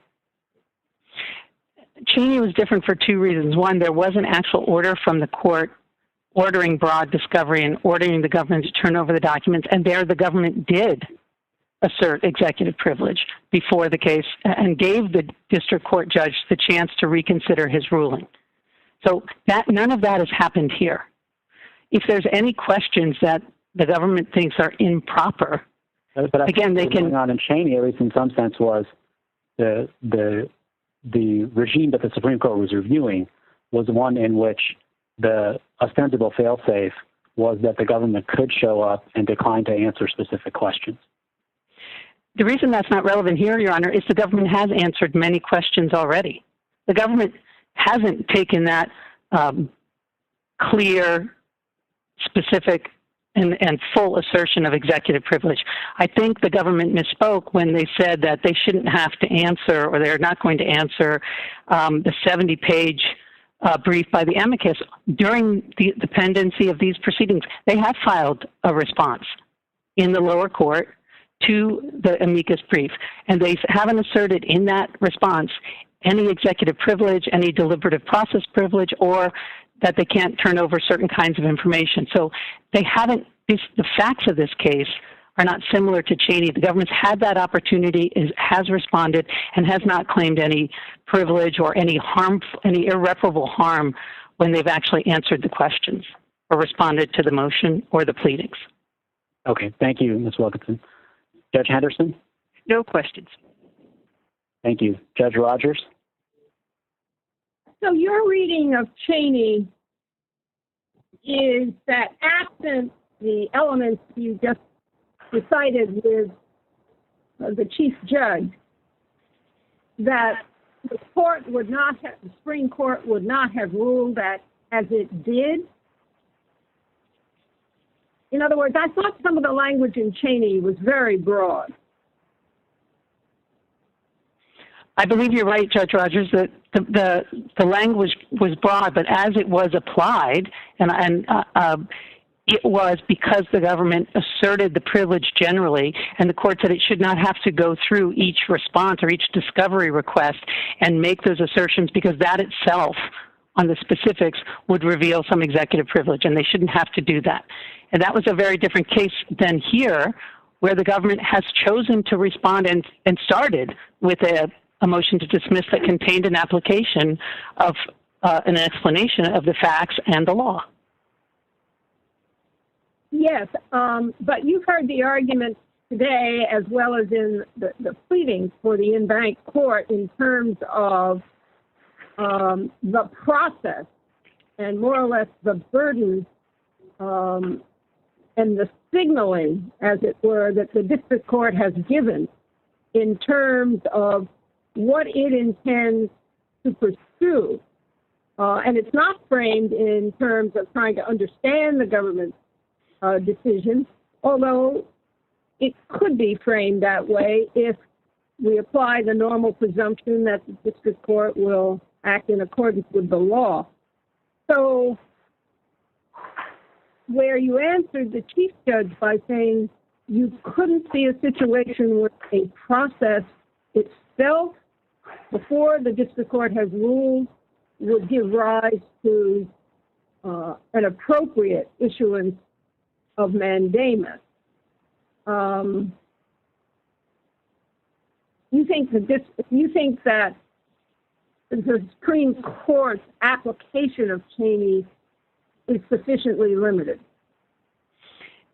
With regard to this case, I do, Your Honor, and perhaps I didn't make it clear that, of course, the court would follow the law, which starts with a very narrow scope of any argument or hearing on a Rule 48A motion in these circumstances. So the government has, I believe, misread or overinterpreted the pleadings in this case where the legal issues are being raised. Nowhere has the trial judge said that he's going to collect evidence or require affidavits. He pointed out where some of these issues are, but there's nothing that suggests he's going to do anything other than have a hearing where the lawyers argue the motion. There can be follow-up questions by him on the motion, and he'll decide the motion.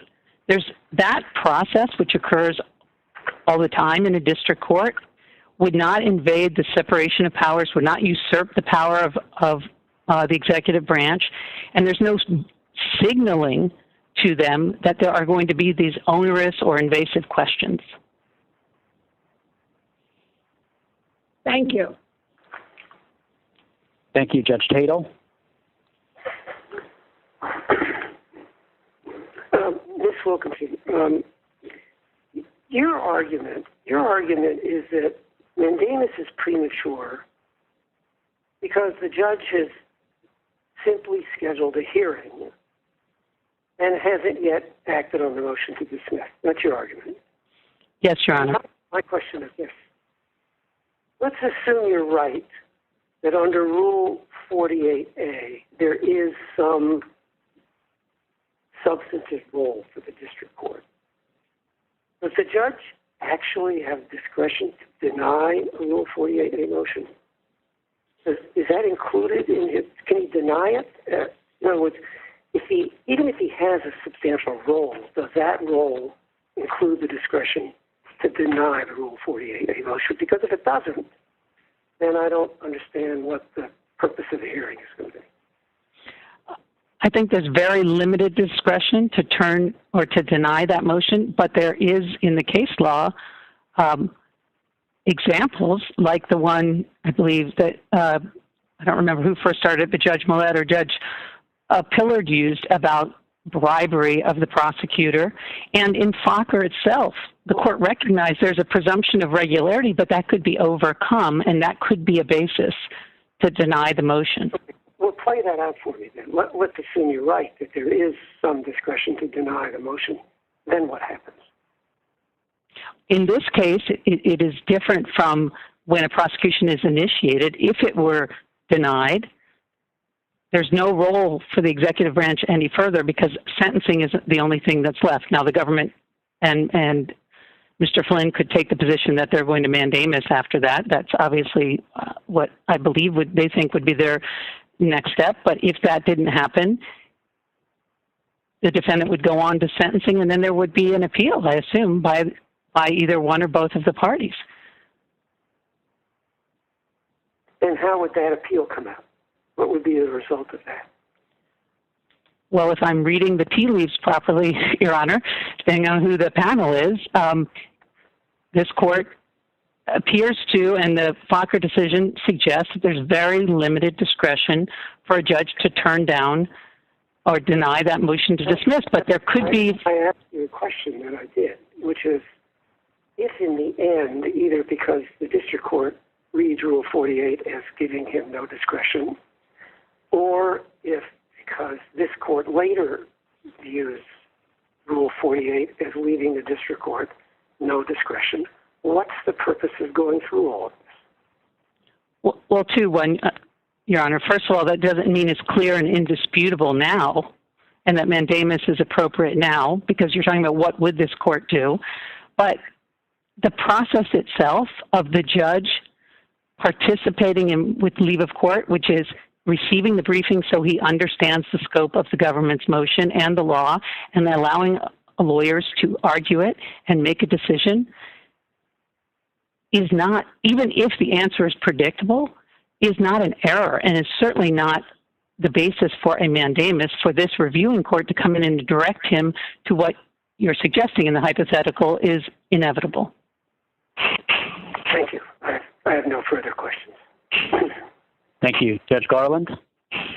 Yes. So as I read what happened in the district court, all that the judge did was order responsive briefs and an oral argument to be held. But the panel decision focuses, your opposing counsel, focus on what was done in the briefs.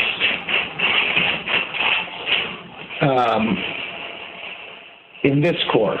And the panel says, before this court, the district court explains that he plans to question the bona fides of the government's motion, inquire about the government's motions and representations, illuminate the full circumstances surrounding the proposed dismissal, and probe whether the presumption of regularity for prosecutorial decisions is overcome in the unusual facts of this case.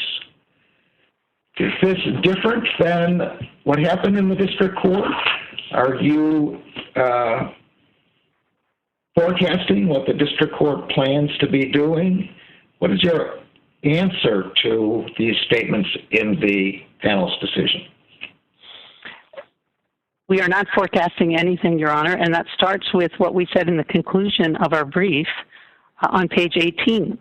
All the district court has done is ensure adversarial briefing and an opportunity to ask questions about a pending motion. That's all the court has planned to do. That's all the court plans to do. And the briefing, when this whole process started, the briefing wasn't completed. It's still not completed. The government is going to have a chance, as well as Mr. Flynn, to file surreplies and lay out all of these issues, if appropriate. So there's no basis in the pleadings for en banc to suggest that the court has specific questions it's going to answer. I think counsel referred to footnote 3, which is really talking about what the law says. It doesn't say, of course, that these are the questions that Judge Sullivan plans to answer. And in our initial briefing, we pointed out that when the government signed the motion to dismiss, it was only the acting U.S. attorney. There were no declarations. There were no affidavits. We did not say that, therefore, there needs to be some and there's going to be any requirement. Again, the parties are speculating, and I think even said this might turn into, they suspect it will become a circus. There's absolutely no basis for that.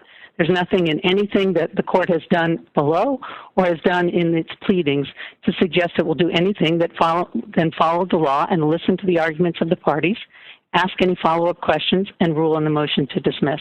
Is there, I mean, the opposing counsel suggests, both opposing counsels suggest there's a contemplation that you intend to get underlying documents about other charging decisions, why the government did or did not make other charging decisions. Maybe you'll call in the Attorney General and ask, what's the real reason that you did this? Are these things contemplated or not? They are not contemplated, Your Honor. I believe that the reason the parties are suggesting that is because Mr. Gleason, in his pleading, suggested there might be a basis for that, but when he filed his pleading, he said he's not requesting any fact-finding. So Judge Sullivan surely has not entertained any of those issues, and even Mr. Gleason in his pleading has said that won't be required. So there's nowhere, again, anywhere in the record that suggests that that would be anything that Judge Sullivan intends to do at a hearing. Thank you. Thank you. Judge Griffith? Yes, thank you, Ms. Wilkinson. Are you then telling us that such questions won't be asked at the hearing? You said you don't want to forecast the hearing. Maybe you should forecast the hearing a little bit. And are you telling us that those lines of inquiry will not be pursued? Judge Griffith, I can't tell you exactly what won't be pursued, again, because the briefing is not completed and Judge Sullivan hasn't decided all of the questions he may or may not ask, and even during the oral argument, that could address a question that he has, and there may be no questions. I'll give you one example. When the issue was raised about the acting U.S. attorney signing the pleading by itself, the government answered in one of its pleadings saying, well, that was signed off by the entire Department of Justice. That answers that question. The court may disagree, other people may disagree, but there's no need to pursue that because the government's answered that explained that and answered that question. So I see no basis if all of these pleadings are available to the court, the other filings are made. There's no reason to believe the court won't ask anything but what's narrowly prescribed in this hearing, which is listening to the arguments and asking any follow-up questions to those arguments. Do you have a view on the scope of Rule 48A, what is meant by leave of court? We've had some discussion today about whether it's limited to protecting defendants from vexatious prosecution and other views that it is designed to allow, one of its purposes is to allow a district court judge to probe a dismissal that he or she suspects might involve some favoritism. Do you have a view on that matter? Well, I start like you did with the history of the rule, which is quite clear. There was much debate about this, and most of it was focused not on protecting the defendant from harassment. I think that was already accepted, but it was on protecting the public interest when there might be favoritism. rewarding or dismissing a prosecution. And as the courts have gone along and developed a law here, there's been very little, but where they have, everyone has said the primary reason or the substantial major reason for the rule is because of protecting the defendant. But no one has said, what I think we heard today, that that's the only purpose of a Rule 48A motion when the two parties agree. So I think the courts have left that open. Amidon commented on that and suggested that. What would happen if we're at a late stage of this prosecution, obviously, but what would happen if this had taken place at an earlier stage of the prosecution, before sentencing and so forth, and Rule 48A? I'm sorry. There's been an internal error. You will be disconnected now. Goodbye. Hello? Hello? Hello? Hello? Hello? Hey, what's up? I think I've been cut off. I think I was too. Yeah. Judges, the conference seems to be up and running. Okay. How do we get back in? Hello?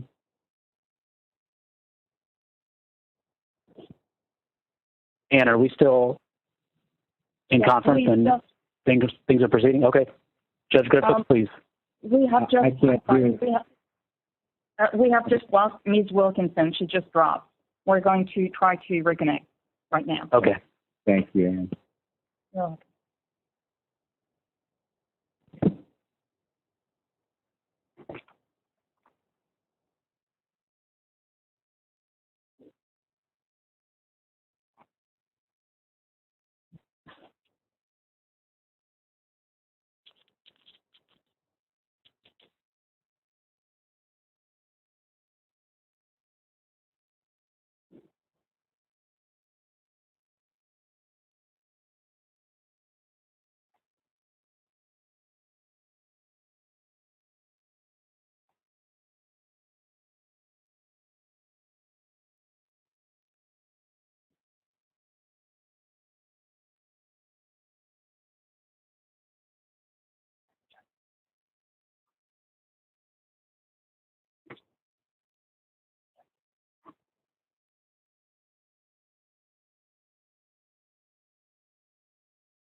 Judge, Ms. Wilkinson is back on the line.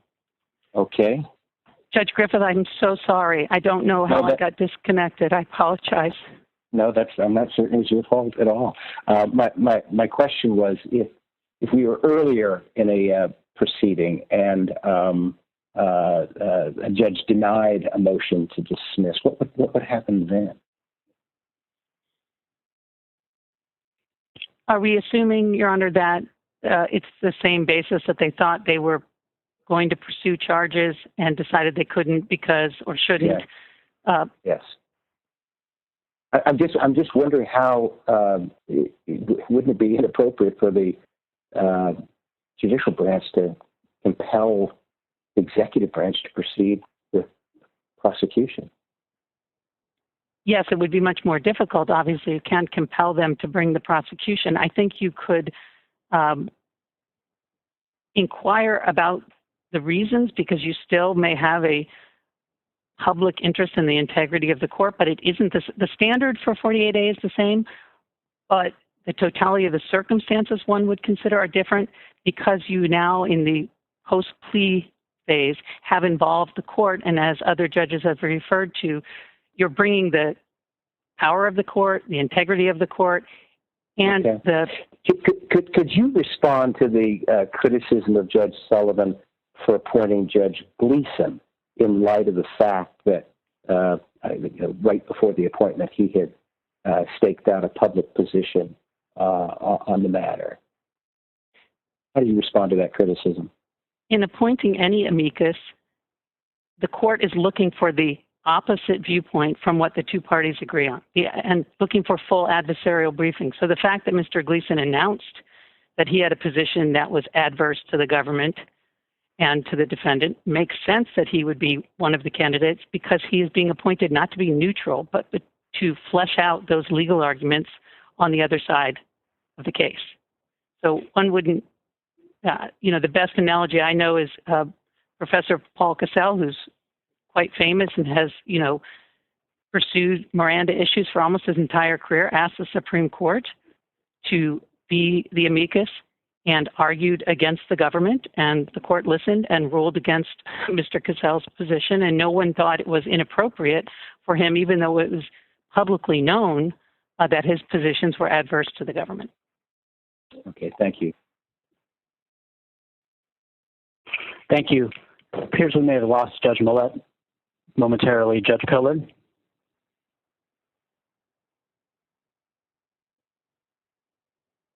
Hi, can you hear me?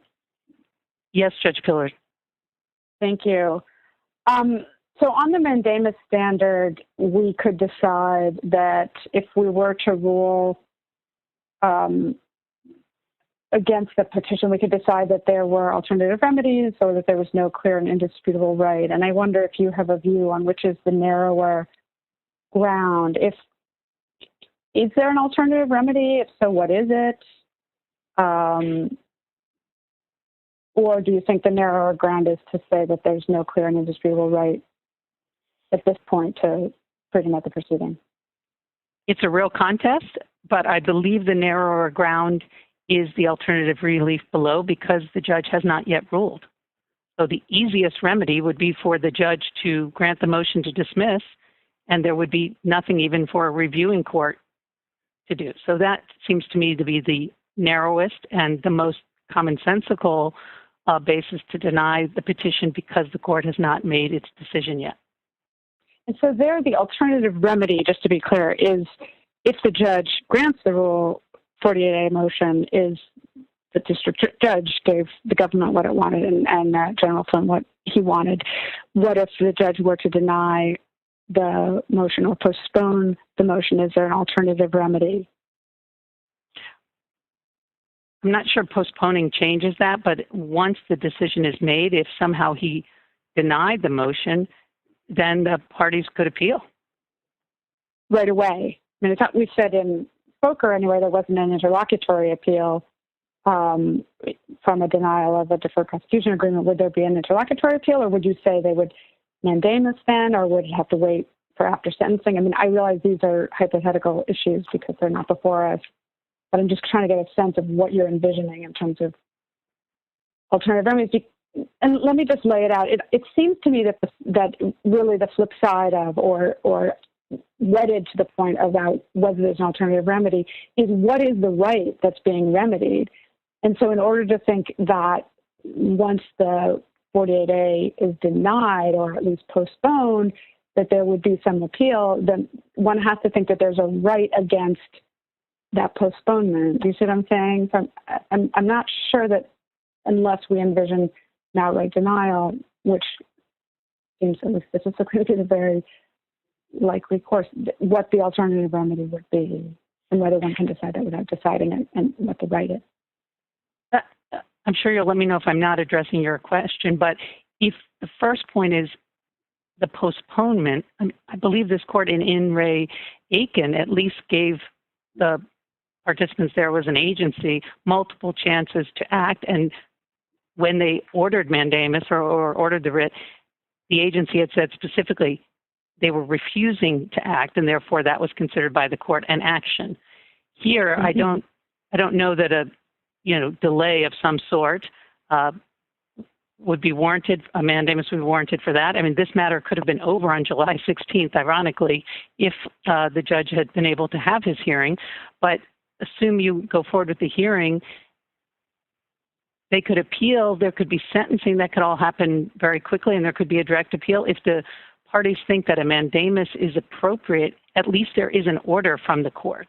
So they would then be able to remedy that, because the remedy would be, they would be asking for, would be to reverse his decision, which is, when you look at the law of mandamus in this circuit, that's 99% of the cases are, there's a decision by the court that the parties disagree with, and then this court comes in and says either that decision was appropriate or it should be reversed.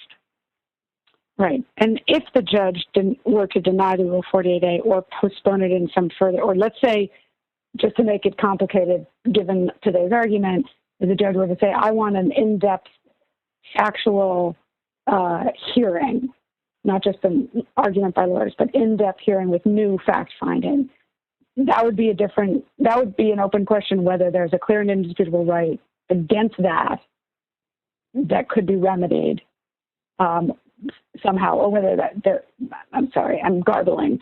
That would present a separate mandamus question.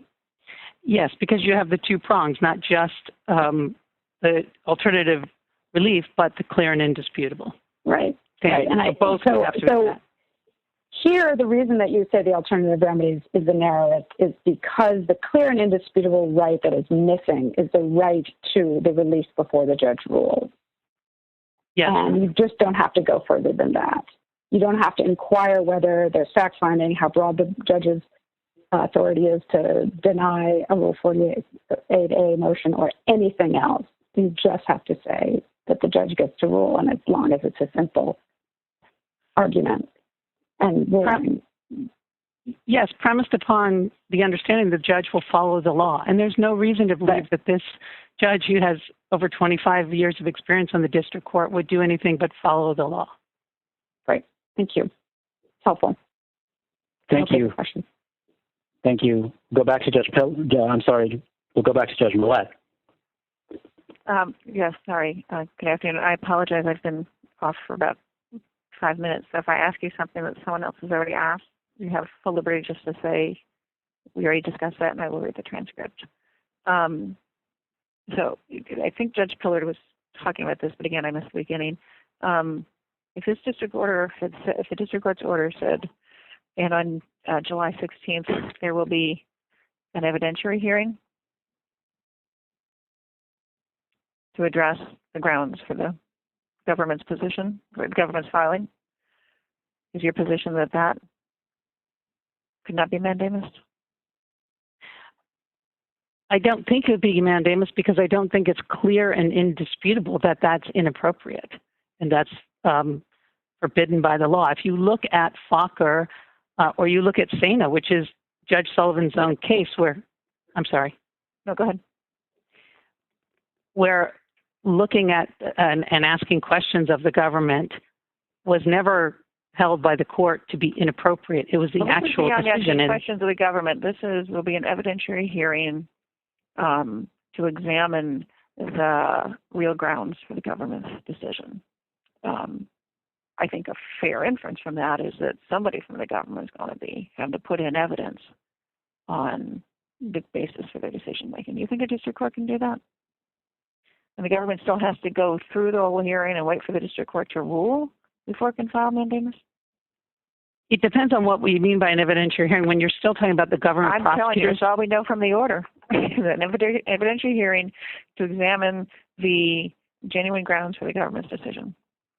I think the government should attend the hearing, and if there's anything inappropriate, if that's all we know, if there's anything inappropriate about the hearing, they should refuse to present witnesses if that's what they're being asked for. If they're supposed to put evidence that they think somehow impinges upon their Article 2 power. Okay, that's what Cheney said they don't have to do. Well, I don't think that is what Cheney told them they don't have to do. Cheney said, if you think it is surely part of the executive privilege and you object and shouldn't have to even make those distinctions, then you should claim that privilege and that's it, and the court then should stop. And the court did not stop. The court still ordered discovery. Here, the government never took that position. The government never said, we absolutely don't have to answer any questions. We don't have to make any explanation. In fact, they chose to make a 17-page explanation. They chose to respond to the amicus brief, and they haven't made any of those arguments below. That's why, technically, I'm not sure I understand why it may not matter to some people technically that they didn't file a petition for mandamus, but it is indicative of what their position was at the time, whether this was such protected Article 2 power that was being usurped by the court. They didn't say that to the court at the time. I'm sorry, just I'm trying in the interest of time here. in this case, all that's going to be held, all that we know from on July 16 is a hearing. And who knows how long after that it would take a district court to rule. Let's imagine it's a different case where at the same procedural stage after pre-sentencing, the government comes up and says, there's a filing that says, we have to dismiss because DNA evidence just came in, but it completely exonerates the defendant. This needs to be dismissed, and this defendant is incarcerated at the time, pre-trial, or I'm sorry, pending sentencing, post-plea pending sentencing. Defendant's incarcerated, DNA complete exoneration according to the government.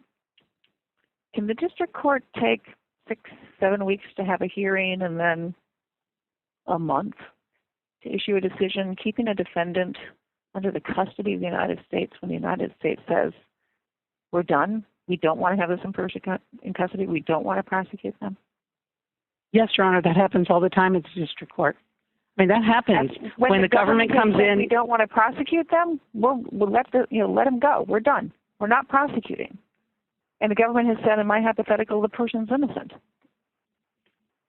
Your Honor, with DNA evidence like that, there are examples where the district court has a hearing. Now, the exact weeks, obviously most courts would like to schedule that as soon as possible. They may ask for briefings, yes. But the court doesn't release the... But doesn't it seem like if you have someone, I understand that Mr. Flynn is not incarcerated, but he's still under custodial restrictions. And if the government says someone should be at liberty, we should not be prosecuting them. Don't you think the district court should go as fast as possible if it's going to have even just briefing and an argument in this circumstance as a matter of the liberty interest of defendants?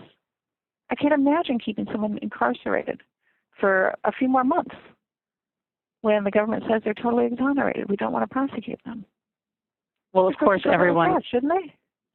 The court should go as fast as possible, and here there's no suggestion that there was any delay. Is this as fast as possible? 7 weeks? Just to the hearing? Not even a decision? Yes, to order the briefing. District courts go much, much faster, even with amicus briefings. We see it all the time. And courts go much, much longer, Your Honor, in district court. I understand, but that's what I'm asking. They may do it. It may not be right. I'm asking whether it's right.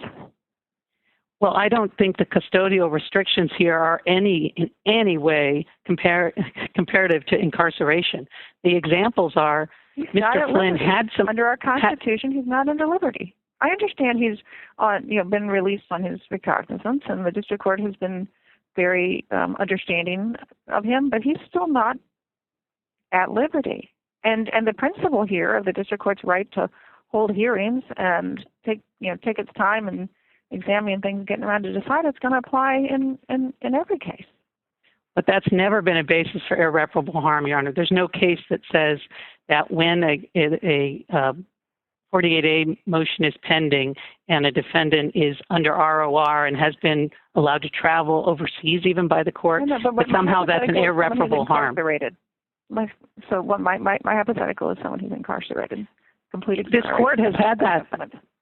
This court has had that in al-Nashiri, and the defendants were detained, they were incarcerated, and there were separation of powers issues raised, and this court still said... They're innocent, the evidence has exonerated them, we no longer wish to prosecute them? That's my concern. No. Yes, there's all kinds of other times, yes, other issues that come up in criminal prosecutions. I'm talking about this circumstance. Well, there's no clear and indisputable rule that the court has to rule within a week or within 10 days, and it may depend on the particular facts, but here, Mr. Flynn has as much freedom as any defendant in the United States does when they've pled guilty to a crime, and the government now comes and says they no longer want to prosecute. There's briefing and a hearing. That's it. All right. My time is up. Thank you. Judge Wilkins? Yes. Good morning, Ms. Wilkinson. Good morning, Your Honor. What is your position as to the range of public interest factors that a district judge can properly consider in whether to grant or deny a motion under Rule 48A? I'll answer your question, Your Honor, but it's easier to say what they're not. Of course, the court cannot second-guess the prosecutorial decision made by the government. So the public interest factors have not been fully explored by courts, but they have given examples of misconduct by the prosecutor, like bribery or even failure to appear at the hearing. And other courts have talked about the integrity of the judicial branch and the public interest in the integrity of the system. So it would be fact-specific, but it certainly doesn't include second-guessing the prosecutorial decisions. All right. Thank you. I don't have any further questions. Thank you, Judge Rao. Thank you. Ms. Wilkinson, maybe you can help me to understand what precisely the district judge's interest is in pursuing rehearing at this stage. I mean, so we have a situation where the executive branch wishes to drop the prosecution because it has confessed a number of errors in the process. And so we have the interest of the executive branch in controlling prosecutions, which I think you admit is a well-established part of the Article 2 power. And then, you know, so the separation of powers between the executive and the courts in this case relates also not just in some abstract way to individual liberty, but really directly to the liberty interests of an individual criminal defendant, namely General Flynn. So where we have here an unopposed motion to dismiss, what interest does the district judge have in continuing to scrutinize the dismissal of a prosecution? What is the district judge seeking to vindicate on rehearing and with the inquiries that, you know, have been represented will be made below? The rehearing, Your Honor, is meant to protect the process and the mandamus standard, because under the panel's decision, although written to be fact-specific, could open the floodgates to other people who are unhappy with a district court not ruling on a motion, thinking that they know what the answer should be, that the answer is clear from the case law or the precedent, and moving to mandamus a district court whenever they think they're in that position. So it's broader than just this particular Rule 48A issue. But so a district judge has a right to litigate on behalf of legal standards generally? Does that make him a party to this case? Does it make him a freewheeling amicus? I mean, what precisely is the judge's interest in this? Any more than there would be in any case where the panel issues an opinion where a district judge may disagree with the Court of Appeals legal analysis. He doesn't have a right to litigate, or is not a party, Your Honor. This court made him a respondent. What that means for purpose of mandamus, I don't think is totally clear, but the court ordered him to respond and participate in the process. He didn't volunteer to participate. That process played out at the panel level. So what is the interest in seeking rehearing by a district judge? I mean, he's not deciding, judges have an Article 3 power to decide cases and controversies. Well, what exactly is the district judge doing in this context? I mean, I think it's not surprising that it's so unusual that there are virtually no cases in which a district judge has appeared in this posture. I think the government found only one case and rehearing was denied. So what exactly is being vindicated here? I mean, maybe you can help me understand that.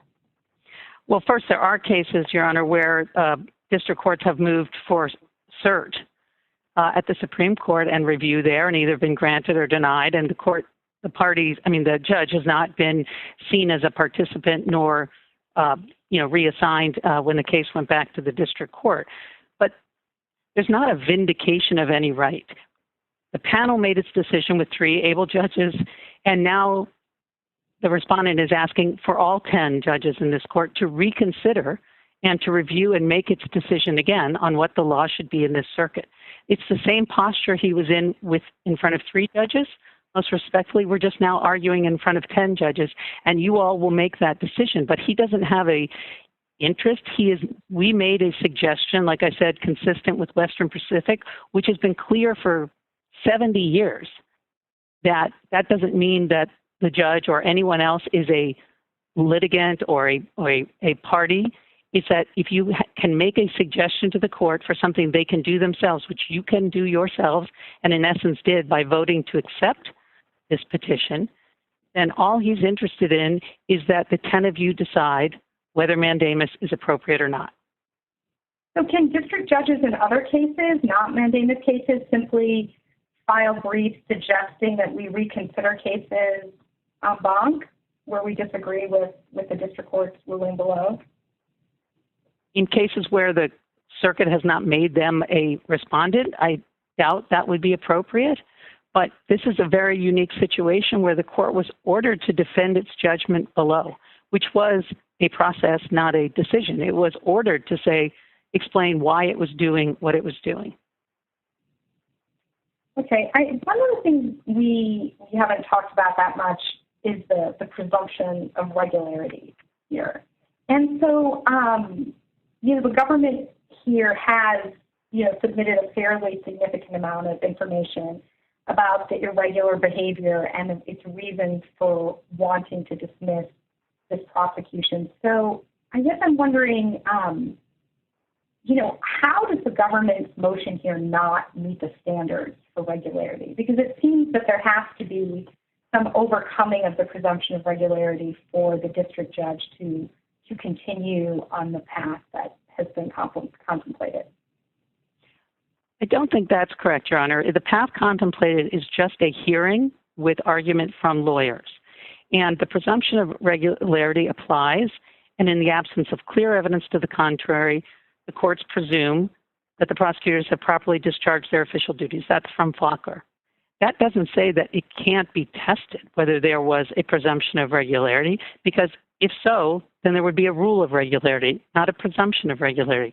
It may be that, again, when the briefing is completed, there's no real question about that, and the court doesn't even ask about that. The hearing is completed, and the decision is issued. So there's not a path that's suggesting that the court is somehow saying it can and will overcome the presumption of regularity. I think what you're now classifying as just a hearing, and that's what you've repeatedly said here at oral argument, doesn't really match up with what was filed in the brief before this court, both at the panel level and on the hearing. And it seems like there is some much greater scrutiny that is contemplated that goes well beyond, just a hearing to evaluate the motion to dismiss. Well, Your Honor, if we suggested in our pleadings specifically what the questions would be, then that's my error. There is no basis to believe that there's any specific even questions that are contemplated yet. And I think in your panel decision, you said the questions would likely reveal internal deliberative process and other executive branch discussions. It's not clear that that's true, but again, if that happens, or if it had happened based on the briefing, the government can make that point to the court, and the court could say, okay, I'm not going to pursue those questions any further. And you also said that the questioning could threaten to chill law enforcement by subjecting the prosecutor's motives and decision-making to outside inquiry. And I understand that. So far, the government hasn't taken that position when actually confronted with the issues, when they responded to Mr. Gleason's brief. But again, if the government believes that questions by the court somehow invade or usurp their power, that's all they need to say. And it shouldn't be presumed that the court will overrule that or make a record and say, I'm going to rule against you. The court may be persuaded that the government has every right to give that answer and move on. Let me just ask you one final question.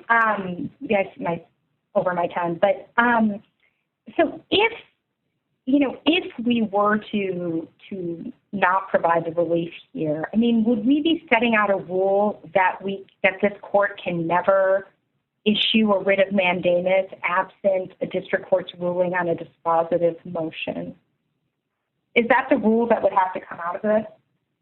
No. I mean, is that the rule that you're advocating? Because that rule seems to me inconsistent with Cheney and Cobell and the Sealed case.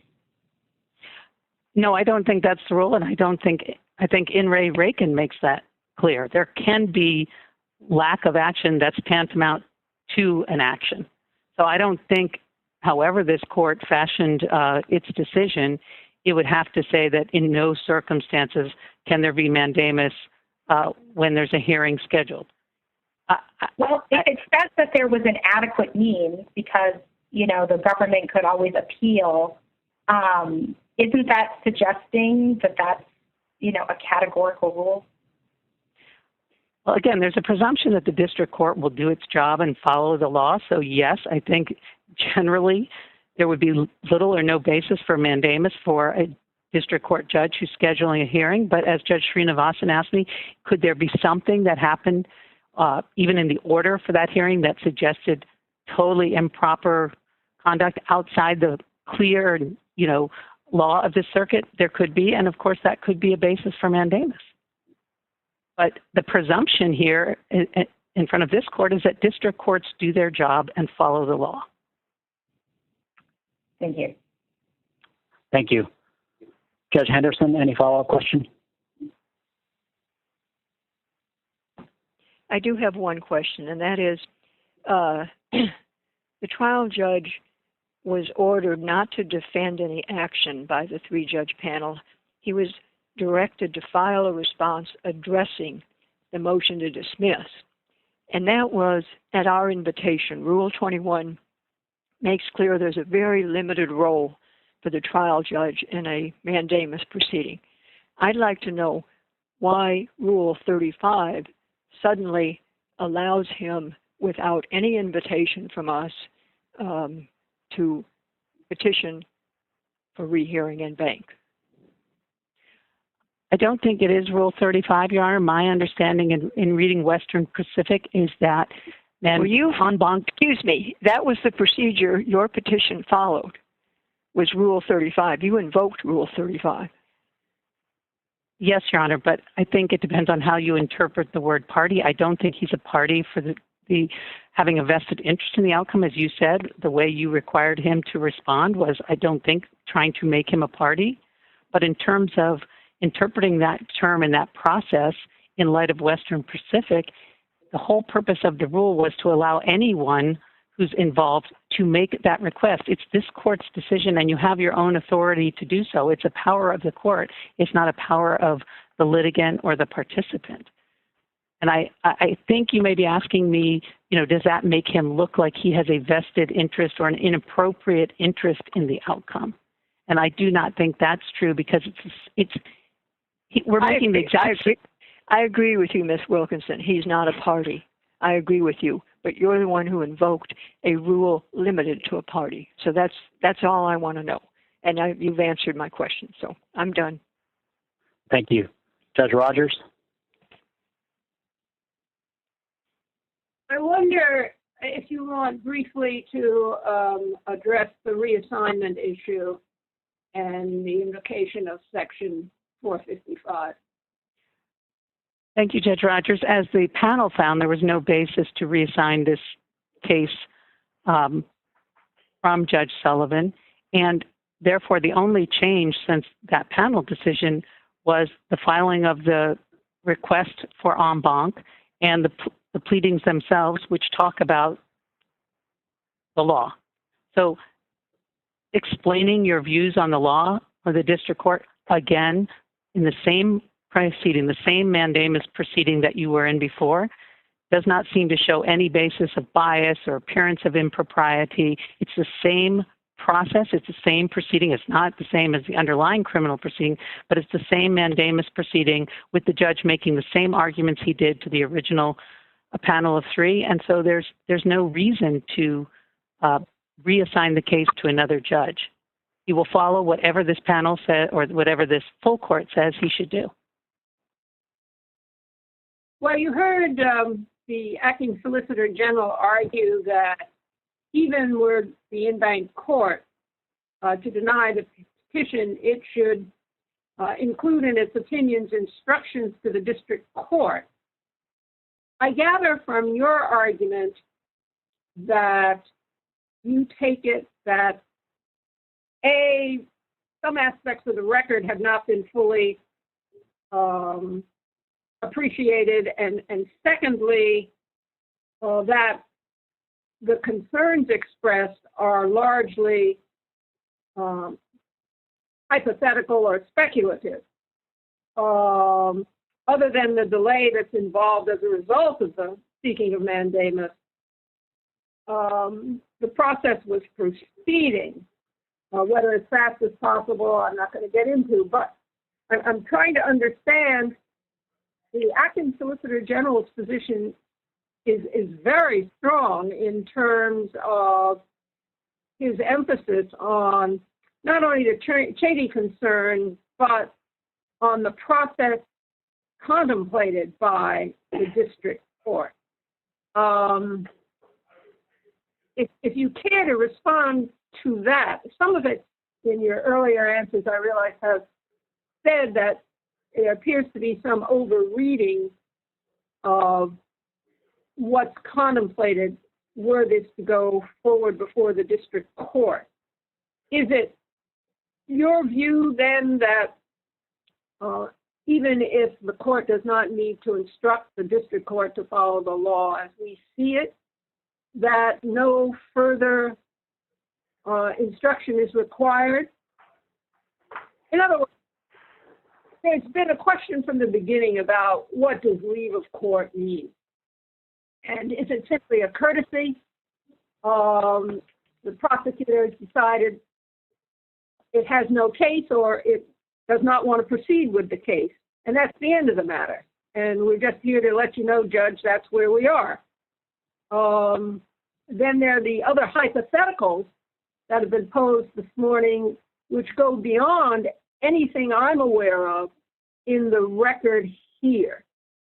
So that's a lot of issues in one statement, but I'm just curious about what instructions you think would be appropriate, if any, and why the concerns expressed by the acting Solicitor General and General Flynn's attorney should not be of concern to the court, or that the court need not address them were it to deny the petition for mandamus. Judge Rogers, I'll answer. I think those are two questions, and I'll start with the first one of whether any instructions are necessary for the district court. They are not, but I think in part that's because there's been expansive briefing in this case, underlying, which has not finished, as you point out, in the district court, but quite a bit here that has been instructive about the scope of Rule 48A and leave of court.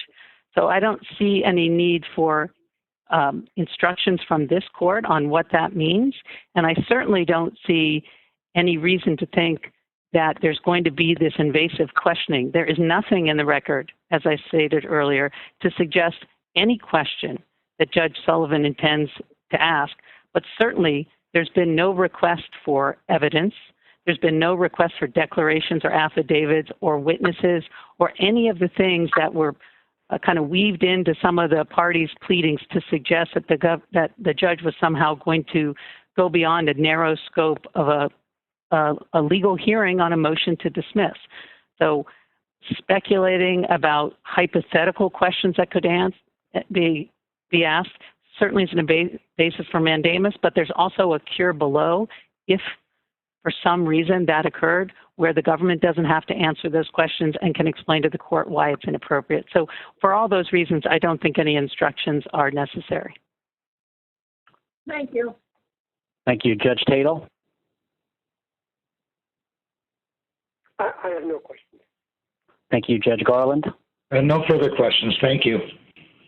Thank you. Judge Griffith?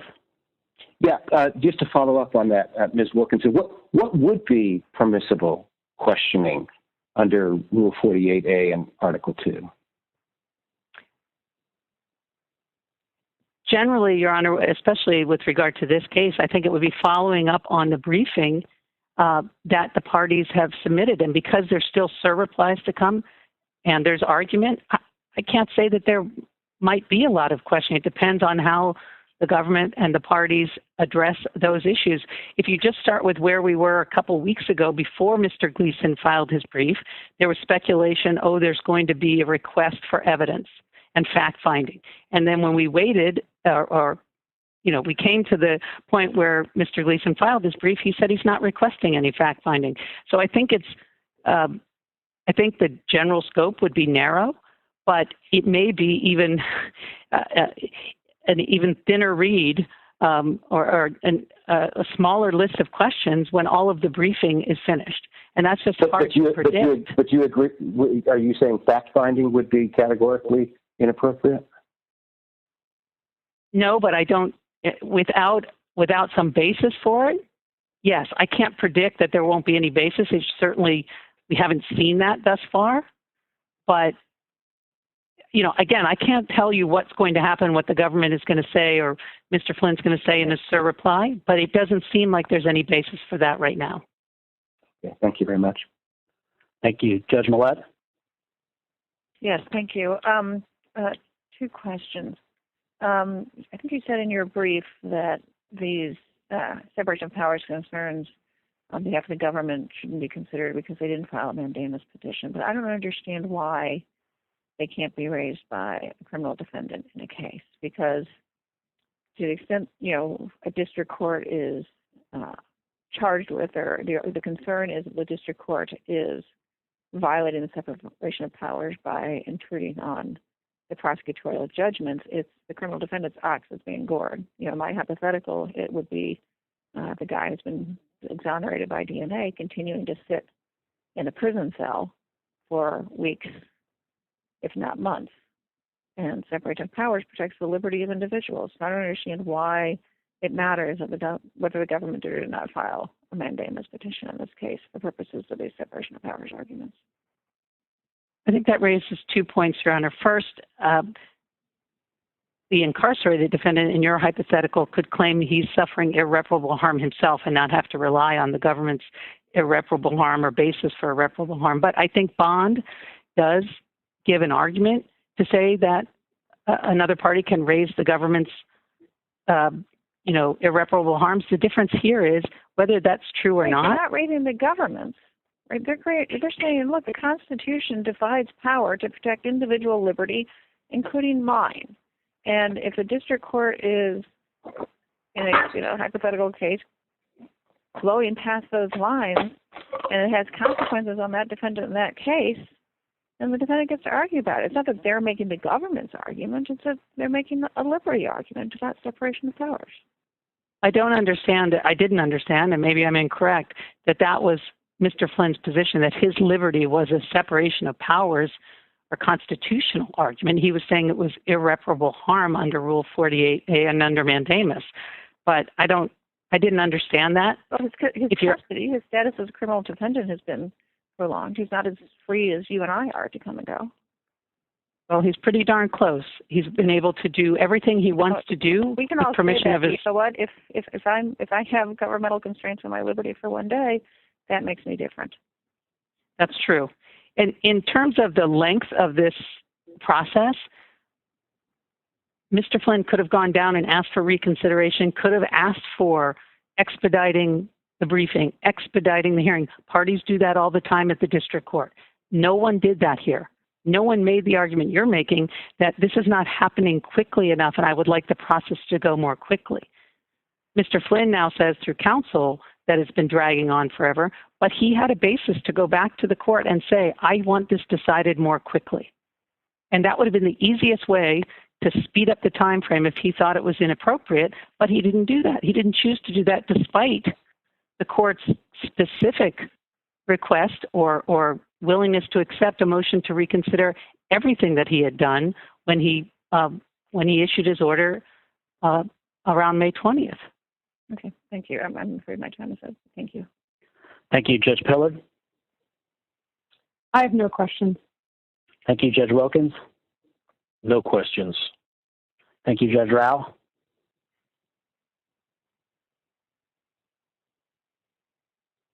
No further questions. Thank you. Thank you, Ms. Wilkinson. We'll now hear rebuttal from Ms. Powell and General Wall. In light of the lateness of the hour, let's hear 2 minutes of rebuttal, but that time will be uninterrupted. Ms. Powell? Thank you, Your Honor. Welcome back. Thank you. This is a criminal case, in which a man's liberty and entire life has been consumed by 4 years of litigation that the executive has now determined within its sole discretion should never have been brought against him. He has been under the scourge of this criminal process now for almost 4 years. Mr. Gleason has no valid role here whatsoever. It's the process itself since May 7th that has been part of the abuse that General Flynn has suffered. These are completely unprecedented proceedings, and the reason they are is because they should never have happened. Mandamus doesn't need to have an order to seek review of it. Its very purpose in existence is to correct a usurpation of power or the district judge exceeding his authority, which he did the very minute he appointed Mr. Gleason to step into this case in the role of a prosecutor, essentially, when the executive branch, in its sole discretion, decided this case should never have been brought to begin with. So he's been through this for almost 4 years now, cost him millions of dollars, had to sell his house because of it, been called a traitor and treasonous for absolutely no reason, and not any of this should have happened. So it is imperative that this court restore the rule of law and issue the writ of mandamus to compel the judge to grant the motion to dismiss and to disqualify Judge Sullivan, because the very fact that he thinks he has an interest that he can petition for rehearing to this court on is sufficient evidence of appearance of bias that mandates his disqualification under this court's decision in al-Nashiri. The appointment of the amicus has to be vacated, and the order must be dismissed immediately as a matter of law on the face of the motion itself. To borrow from the Second Circuit decision in HSBC, put simply, the court's role is not as a super prosecutor to second-guess a core function of the executive branch, but as a neutral arbiter of law. He's lost that neutrality, if not sooner, then at least by the time he filed a petition for rehearing, in which he has no standing and which has required additional 1,000 hours of defense work to deal with. Thank you, Ms. Powell. Please finish. I was just going to say we ask that the petition for rehearing be flatly denied with clear Ligon-like language and the order of dismissal entered in stanter or by this court itself as it has the authority to do. Thank you, Ms. Powell. General Wall.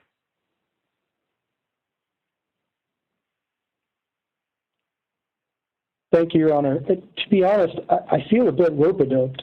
The district court appointed an amicus who had urged an intensely factual inquiry. In its panel briefs, the district judge raised a host of specific factual questions and noted the government had not put in affidavits and declarations. Even the rehearing petition calls for a developed factual record. Before the panel, counsel backed away from factual development. Today, counsel steps back even further and suggests there's not much the court can ask and we can decline to answer. Counsel seems to be defending the process on the ground that it might be meaningless. I think that tepid defense gives away the game. Either the process is exactly what we have all understandably feared, in which case mandamus is warranted, or the process could not possibly call into question the reasons on the face of the motion to dismiss, in which case mandamus is warranted. In the event this court disagrees, yes, we think it should provide clear guidance for further proceedings in 3 ways. First, it should reiterate that the Constitution and Fokker leave a very limited role for the district court, which does not mean an independent, non-deferential public interest analysis. Second, we think the court should, as the panel dissent did, make clear that the parties are not required to engage in discovery or put on evidence. Third, and finally, the court should require a quick decision so that the defendant and government may, if necessary, return to this court for relief. But to be clear, none of this should be necessary. When Fokker says that dismissing charges is an executive decision and that there is no substantial role for courts, it's impossible to square that with an invitation to the public to participate, the appointment of a hostile amicus to oppose the government's motion, a full 4-brief schedule and hearing, all backed by the threat of contempt, and all in the face of a judgment by the Attorney General of the United States that a prosecution here is no longer in the interests of justice. Yes, this is an extraordinary writ, but the district court has teed up an extraordinary conflict with the separation of powers.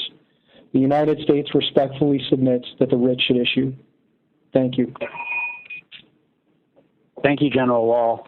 And thank you to all counsel for your arguments this morning and this afternoon. We will take the case under submission. This honorable court is now adjourned until Wednesday, September 9th at 9:30 a.m. All participants are now in interactive talk mode. We're sorry, your conference is ending now. Please hang up.